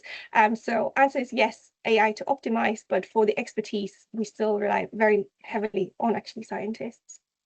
Also, we like writing in science. We actually like doing the writing in science, which is great. And also I think all of us can now, we're all starting to see when something's written by AI. We can all see the phrases and the grammar and things like this. So we do use it. I personally use it for outlines. I think it's really good for outlining long form content like white papers and reports and things like this. But not actually for the specific content, particularly if it's clinical research, reg affairs, biotechnology. So yes, but we do use AI tools for sort of optimizing time. So a lot of sort of HubSpot and CRMs are using AI and things like that now. So we use it to optimize work, but not to actually write. Yeah. I think that's. Thank you both so much for the presentation. Maybe one question from my side. What kind of recommendations, takeaways would you provide to deep tech companies whose customers are institutional or from the industry side? Because creating the brand awareness, convincing them, using the marketing and communication tools is completely different from the one addressing the general public. So how can we make this impactful for them? Yeah, it's such a great question. So we do offer training to have that differentiation, science communication from academia to industry, because as you say, science communication and actually marketing are 2 very different things. However, we do see, I think it's mostly a lot about kind of bringing a scientist away from their deep niche expertise to actually, kind of softening and understanding, who's the stakeholder, who are they talking to? And we like to run through certain exercises with people where we say, okay, now imagine you're kind of, for example, going to Pint of Science, and this is the general public. How would you describe your work in 2 minutes? And then how would we kind of translate this to industry? So we have certain exercises. There's also certain resources such as a book that's called Don't Be Such a Scientist, which is one of the best science communication books because it really helps you break down or kind of step away from this very jargon heavy, very deep tech kind of knowledge to actually knowing how to communicate and how to then market as well. So we're happy to put in a few recommendations, but also again, if people want to have more in-depth insights, just hop on a call with us and we're more than happy to, tailor that towards whatever you are doing. Thank you so much. Are there any additional questions for Elisabeth and Nicole?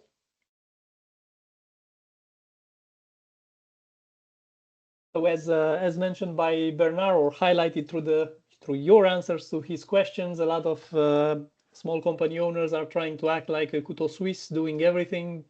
We encourage you to leverage this expertise that is offered by the ecosystem partners to help you move forward in a faster and more efficient way. So answering your key challenges, we might have the impression that AI will solve all the problems. This was reflected by one of the questions, but I think that the human expertise is fundamental in the process, at least for the moment. So I once again strongly encourage you to get in contact with all the speakers and leverage their expertise and the opportunities offered by the EIC as a part of the BAS framework. Okay, so I don't know if there are any other questions for you. Thank you again so much, Elisabeth, Nicole. I see your contact information is already in the chat. Perfect, and I think yeah, everyone will also have the opportunity to meet the ones among you who are coming to the EIC Partners Day. I don't know if you've registered, but you will find the links in the chat. Perfect. Is there a way to check if we have already registered? Yes, Christina has access to the list of people who were registered and accepted, and I see that our colleagues from the EIC Ecosystem Partnership, Katrina is here. I don't know if she can help us with this, but in any case, just send us an email at info@EIC ACCESS Plus, and we will tell you if your registration has been processed correctly. All right. Thank you. Perfect. Thank you so much once again. So our last session. Gonzalo, I don't know if you're connected. The floor is yours. Hello, hello. Yes, I'll just share screen if that's okay. Perfect.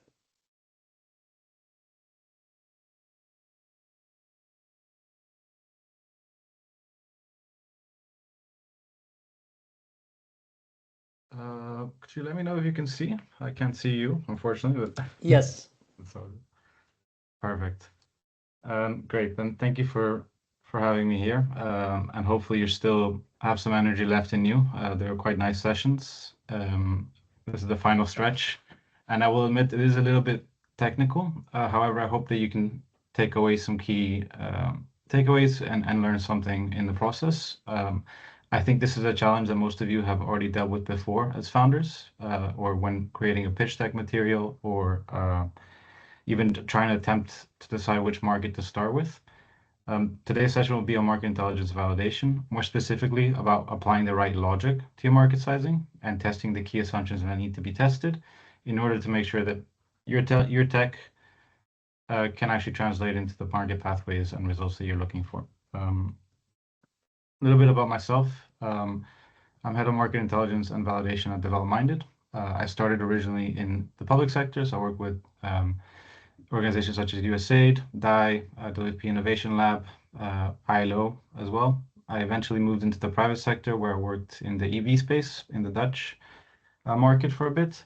And I've had the pleasure for the past couple of years to support over 30 startups during both the EIC Tech to Market program as an EIC evaluator. And oh, sorry, I see something. Oh, just some interference. Apologies for this. No worries. But essentially, I made a career switch to deep tech, and I've been here ever since. I never regret it. I work for Develop Minded. We are an execution-driven partner. We support deep tech companies, very simply put, in bridging this gap between science and impact and market uptake. I think where we most excel is helping companies commercialize and have everything in line to secure further rounds of funding, whether it's grant money, VCs, or private. So we really are hands-on in our approach, and I think our track record speaks for itself. So we compose of a team of mostly commercialization experts, and we're complemented by a wide network of vertical specialists where needed. In the past year alone, we worked with 35 ventures, a lot of them EIC beneficiaries, with over 60% choosing to re-engage us for further commercialization work. To date, we're proud to say we've raised almost 380 million in private and public, and been involved in the setup of 100 strategic pilots. So that's over 10 years of experience. It's given us a lot of do's and don'ts for the sector, and I hope that today's session will be very informative for any founder looking to raise again, or even just refine their business proposition. So what we'll be covering, it's going to be quite tight given the time, but we'll try and make it through. So we'll first start with a basic framework for TAM, SUM, SOM. Many of you have seen this before already. We'll look at the main ways to size a market. Deep tech is trickier than most markets, and it requires a different or a more nuanced approach, I'd say, than when you're talking about consumer markets or a SaaS B2B company. We're going to compare these approaches and look at some of the common mistakes that we see quite regularly with founders. And this can be at any level. It can be at a Pathfinder, at an accelerator, or a Series A. You tend to see a lot of these mistakes repeated quite often. And some of them are simple mistakes and simple fixes that just require a bit of awareness of. And lastly, we'll look at the role that validation takes when actually sizing a market, how it helps you both decide your strategy, your beachhead, refine certain assumptions, and turn all these signals into actual traction rather than wasted cost or effort. Why does this matter? So what we see a lot with deep tech is that when pitching to a VC or at the later stages of an accelerator, often it's not the technology itself that's the main detriment, it's the market story behind it. Deep tech by itself is disruptive by nature. Usually ventures are creating new markets without knowing, rather than entering existing ones. And this means that market sizing tends to be a little bit different than you'd find in traditional SaaS or consumer products, where perhaps you have all the information, you have a lot of demographic data points to pull from. Deep tech is quite different. Oftentimes you'll have maybe 10 potential customers. A lot of them maybe defense primes or procurement, government procurement contracts. This makes sizing a market in deep tech much harder. At the same time, it's what makes my job very rewarding when it's done correctly and when the estimates match and actually create a compelling story. So without going too much into detail, I'll begin.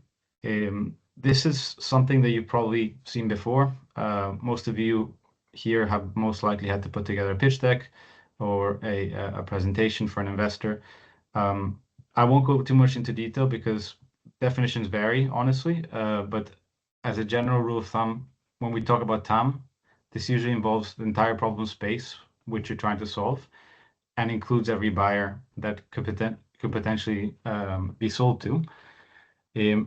However, this is just seen as the ambition.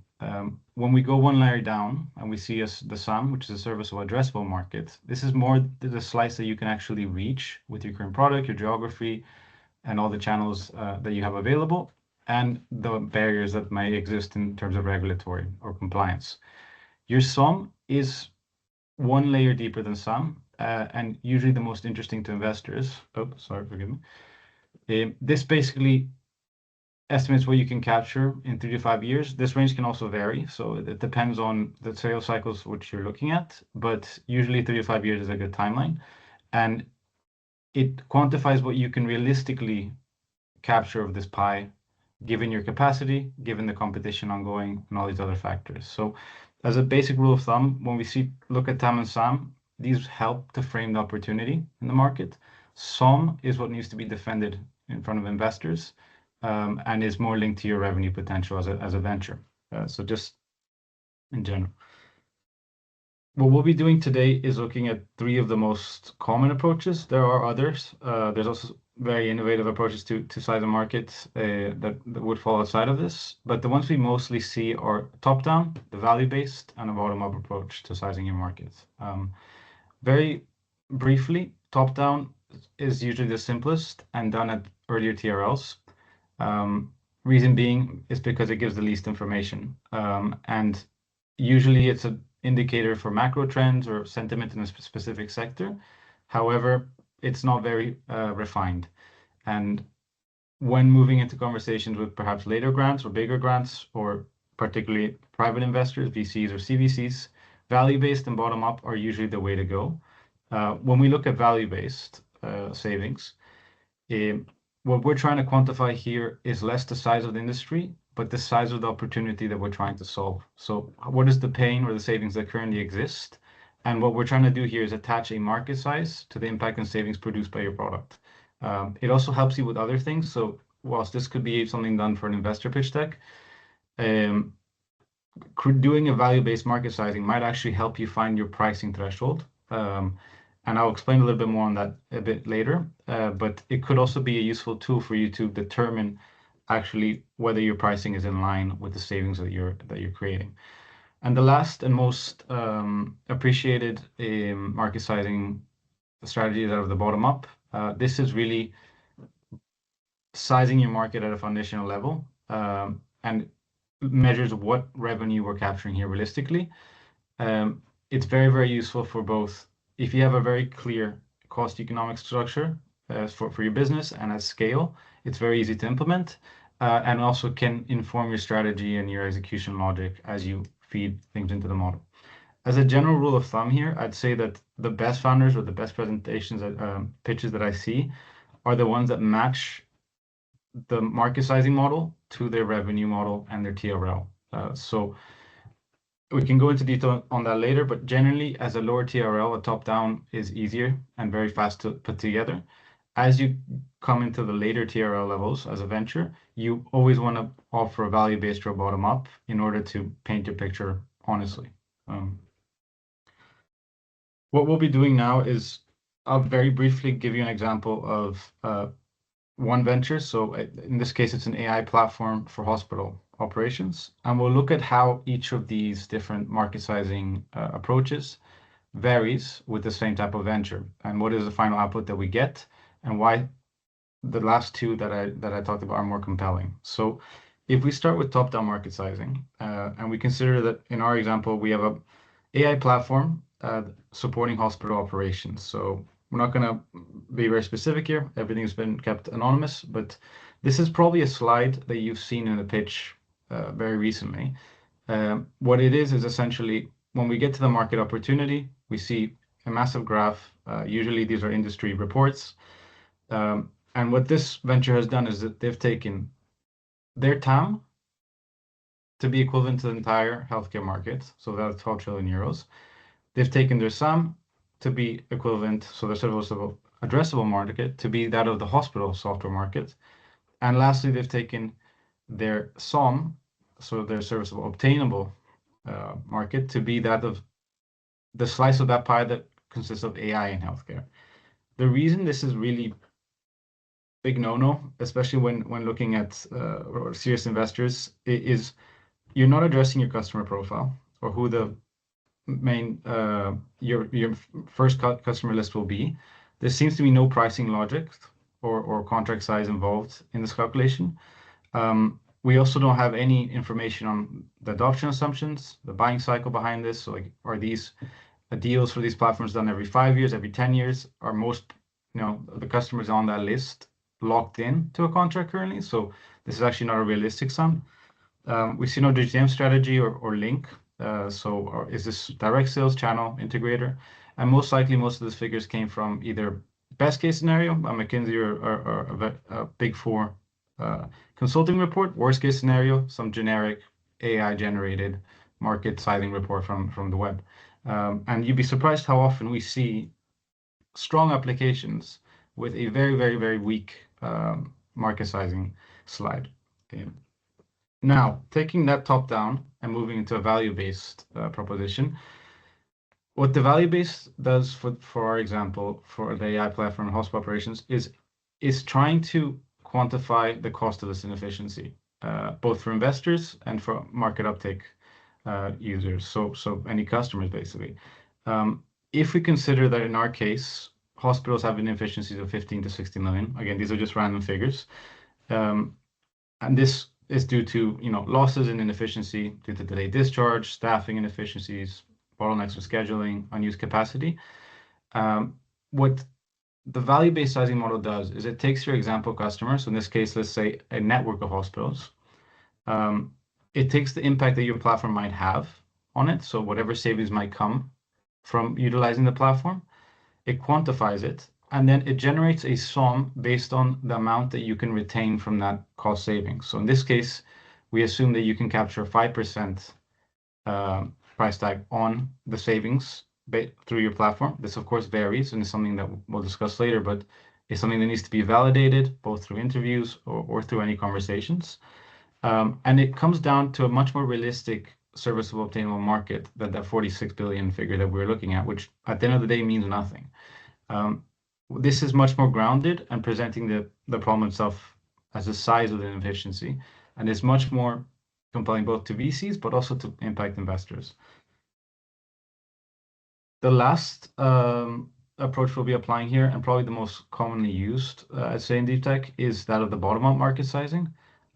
This is usually the most credible, both for whether you're an enterprise or a B2B SaaS, non-deep tech company, as well as deep tech. And the reason being that it's very simple and it brings down the market calculation to a fundamental level. And that's been very much simplified for you here, because as you can see, there's 3 steps here, and that is the number of customers that you can realistically obtain, the pricing or the contract value that you're looking at, and your penetration into the market. So what is your adoption rate? The truth is that when we do actual market sizings bottom up, there's actually between 10 to 20 assumptions. And when I say assumptions, these are validated assumptions that have been discussed either in interviews or with buyer conversations. So we're not just pulling random numbers, but every assumption we have has to be validated. But the truth is that we usually have 10 to 15 of these for a particular market. And this could involve anything from a high to low case scenario. It can involve differences in royalty rates that were unexpected. But the truth is that with our example for the AI platforms, we arrive at a sum of 20 million, which is quite close to the value-based in this case. And this signals to investors very quickly a clear understanding of the ideal customer type. It connects your technology to pricing that's realistic. It reflects your GTM reality and is grounded operationally in what you're trying to execute as a company. So the bottom-up market sizing is, if I had to choose one, usually the safest to go with, because it connects the market directly to the execution. And whilst the value-based is really good in certain scenarios and to give you an indication of pricing, so a customer might not would never pay more than the cost that they're saving, right? So this can also be quite useful as a tool. The bottom-up usually applies for most situations. And you often find that the best slides use a combination of these in order to properly address and verify their market. Gonzalo, we have one question, I think, from Nazende, please. Yes. Yeah, very quick question, if I may, about the previous slide, 5% realistic penetration rate. Yes. How do we come to this ballpark number? Because, I mean, good question. It's a healthcare AI. I understand the total number of relevant, but the concurrence, right, is everyone is almost now working with AI and its implementation in healthcare. How do we come to the realistic one? Why it is realistic? Yeah, so it's a good question. And like I mentioned, this is just boiling it down, but usually we have an array of data points that we look at. So for market penetration, there's a few things that we can do in deep tech. A lot of the ways that we have developed, usually we have a low medium, and high case scenario for whatever strategy that company is Of course. implementing. It depends both in deep tech. A lot of it is based on letters of intent, conversation sentiments that we've had, or ongoing talks, ongoing pilots. And usually you might take a case, for example, a company we supported was trying to penetrate in the agro space. This consists of large breeders. The way that we looked at company penetration was that if one successful pilot has a commercial contract tied to it, in which they already were in conversations of and had already been undergoing, we took that main breeder's total market share and the proportion that would be linked to the crop in which that company was working in as the penetration rate for them, so for that breeder. So you have to usually be creative, but it has to be very much fixed with the logic of your tech and the revenue model in which you're going for. In this case, that company was doing licensing. So penetration was based on the amount of total goods sold by this prime and the licensing rate, which we could expect based on the pilot and the POC conversations. So it's never the same answer, and this is very much reduced, but I hope that gives you an idea of the sort of thinking that needs to go into creating these assumptions in order to actually get an accurate market sizing. Okay. Thank you. No worries. Hopefully you can see now. Yeah, perfect. And yeah, of course, if any questions, feel free to reach. This is honestly what makes it very, very, very fun for me as well, because it's never the same formula, and usually we have to adapt to the parameters that we have in order to get to the closest figures. So most of the mistakes I see with founders and their pricing logic is an inflated TAM and using these $1 trillion numbers that really mean nothing. Another big one that say there's many here, and honestly the list can be quite long, but not having clear pricing logic is usually very easy to tell from this slide, or ignoring the cycles of procurement in which your tech is dependent on when making estimates on revenue. I think if we were to boil this down in one sentence, investors care less at the end of the day about how big or $1 trillion sum, rather than how precisely you measure this market. And here, $1 trillion sum actually removes credibility than having a very conservative market estimate that can be justified with like real life validation efforts and grounded assumptions. So, you know, big isn't always better, and go for precision when possible. Unfortunately, validation could be a topic in itself, and we won't have time to go through it in detail this session. However, validation is very important when approaching market sizing. And the reason being is that when you conduct your stakeholder interviews or you start having buyer conversations, speaking with people in the space, every conversation that we see here should be treated as a data point that we can pull into the model, and refine our estimates. And it's a cycle that kind of feeds itself. But to give you an example, we've been linked to the breeder, that example that I just mentioned. So we've been looking at royalty rates for cash crops in this case. So for a very long time, doing desk research and trying to understand the extent of the market that could be achieved by this biotech company, and what is a realistic royalty rate that we would get to. It was only through the stakeholder interviews and conversations with buyers that we actually finally got a number on that figure that allowed us to plug it into the model and come to an accurate reading. So treating every conversation as a data point will just ensure that you're not missing out and that you're validating everything that you're reaching out to be in the model itself. Usually, in terms of validation, we take a 4-step approach. The first is framing the market hypothesis. So trying to identify where the opportunity could exist, looking at what these customer segments would be, what would be the initial logic with which we'd size the market and make the argument, and what would be the beachhead hypothesis. Why this market? Why is this the best value for effort? From then, we will move into a further or a deeper validation opportunity. This goes beyond desk research, but actually talking with buyers, confirming their pains, finding out the budget signals needed. Is there a budget? Who champions that budget? Are there procurement pathways that we're missing out on? Oh, sorry, can you still hear me? Sorry, I just got cut off. Unfortunate.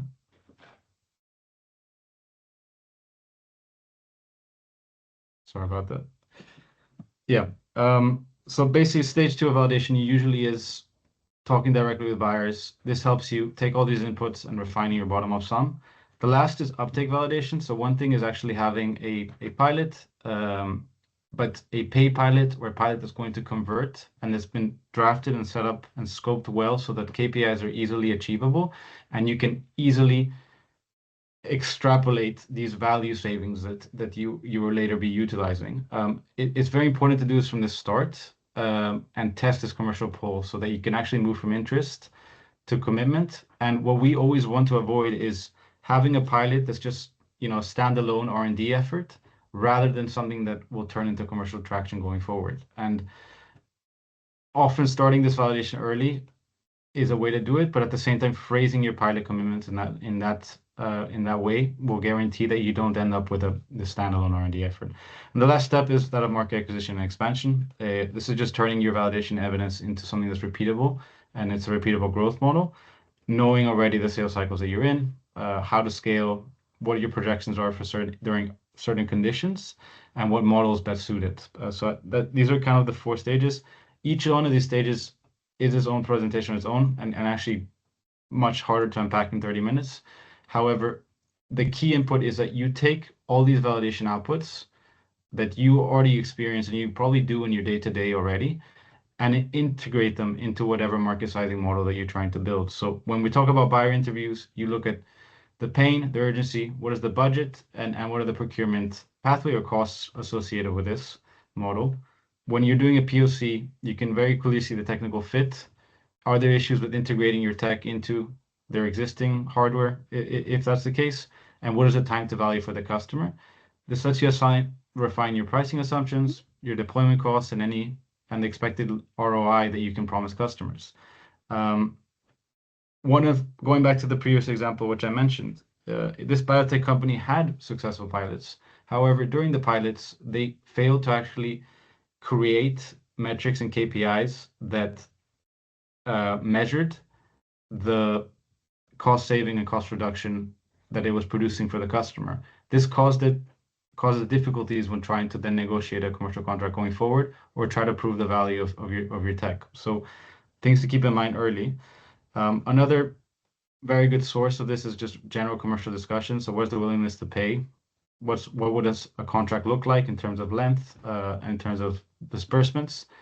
Who are the stakeholders that actually have the buying power? Who are the champions you need to reach to? And what is, for example, the benchmark for royalty rates or pricing that you're looking at once undergoing? And the rest of validation can ongo during the procurement process or the sales process itself. So like, what is the friction associated with the sales cycle? Are there conversion barriers? And this further lets you refine your model to ensure that everything is working. And the key is that no market sizing model is static. If it is, it's wrong, and it's always going to be wrong. So what I'll leave you with is just 5 key takeaways for your next pitch that will generally improve any market size. So first off, markets don't need to look massive to matter. It's better to have a focused entry and conservative assumptions that offer credibility than a very inflated TAM. When possible, defend some bottom up. This isn't always possible, usually because you have to have a good understanding of your unit economics, especially at scale, or it might be that you're a very early TRL venture and you're not even thinking of cost at scale, and you're not even thinking of these things. And there, a top-down market sizing might still be an option or feasible. However, when possible, you should try to defend it bottom up and keep in mind who the real buyers are, what the pricing is, what are the adoption constraints that you can have, and the realities of actually making sales in your vertical. This all is very similar, but besides matching the innovation type to your TRL, it should also be matched to your revenue model and as well. So generally, this is very much reducing it, but top-down explains the market. Bottom-up tends to explain revenue, and value-based tends to explain why customers are willing to pay for it. Lastly, start validation quite early. So all these buyer conversations and pilots and market feedback that you get are all data points that you plug in, and really, really will save you months of desk research at times. A single conversation can have that effect. And always consider that your first market model will be wrong, and that it's a continuous process where you have validation take place, you replace the assumptions you have with evidence, and you continuously refine them through buyer feedback and further discussions in order to arrive at the right figure. So it's never going to be static. However, it needs to be grounded, and it needs to be well defensible in front of investors. That's pretty much it for me. In terms of us, we're on the service catalog. We offer both finance and fundraising readiness, market intelligence support, as well as HR and scaling capabilities. Any questions, feel free to reach out.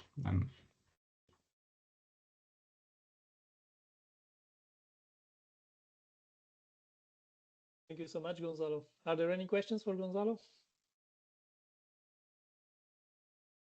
Maybe I can start with one. How do you include the beachhead in your SOM as a part of sharing, maybe also assessing that 5% that Nazende mentioned? Yes. So, I mean, usually what you'll see when you have a pitch deck, you'll see a Tamsum SOM that's presented for Europe, for example, or the total.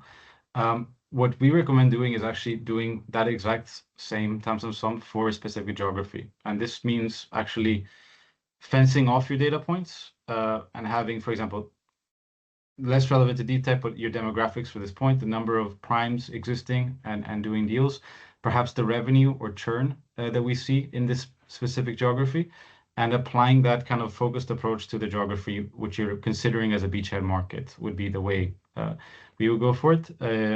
There are different ways, and often choosing a beachhead is chosen based on the size of the market rather than your ability to access it. So I think that's kind of a balance that we need to keep in mind. Often knowing primes or knowing initial customers first can also be a detriment and send you towards a market where you're familiar with, however, is not the best suited. So these are always questions that we need to balance and trade-offs that we have when selecting a beachhead. But yeah, it's a good question. Thanks, Gonzalo. And the second one is, so we have the science in what you presented, basically the figures and how to come up with arguments, and the communication science that Elisabeth and Nicole presented a little bit earlier. There is, let's say, away from pain in the messages you have included. I would also put missed opportunities at this level. And then there is also a share of towards pleasure, what's in it for the potential customers. How would you balance the two, basically, to have an impactful pitch? So reducing costs, for example, is a way from pain, and then which kind of benefits and how to, let's say, combine the two to once again make the offer very compelling. Yeah, I think I don't think there's an all-round answer for this one. In general, I think it's key to tailor your pitch to your audience, and that might mean as a deep tech venture, you have 2 or 3 different pitches ready for whether you're pitching towards a VC or a VC candidate who most likely will look at their ability for exit and revenue, just being very realistic. When we talk about CVC, so corporate venture capital, their key concern is usually how can we integrate this into our current sales pipeline and what problem does it solve internally for us? So that's a very different way to phrase the pitch, or in that case, I would go for a value-based market sizing. Same applies to impact investors. And I think it's a matter of basically having a tailored pitch material for each and knowing when to pivot between the most powerful arguments. So yeah, I don't think there's an all-round answer. I think creating a model or a market sizing model that's flexible and allows you to adapt and tailor your assumptions makes this process a lot easier when you're actually trying to pitch continuously and raise funds. So yeah, I think I'll leave it at that.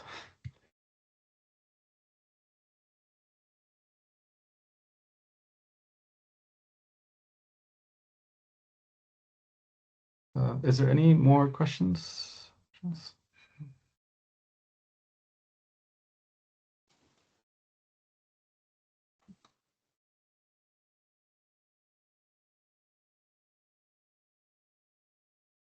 It seems not. Thank you so much, Gonzalo. As I did for the other speakers, please share your contact information in the chat. And I would like to thank once again all the speakers, first of all. So Patricia, Bernard, Elisabeth, and you, Gonzalo, Nicole as well. So thank you once again so much. I hope to see you all in Brussels for the EIC Partners Day. Yes, I encourage all the participants to get in contact with you. I would like to also thank them again for the participation.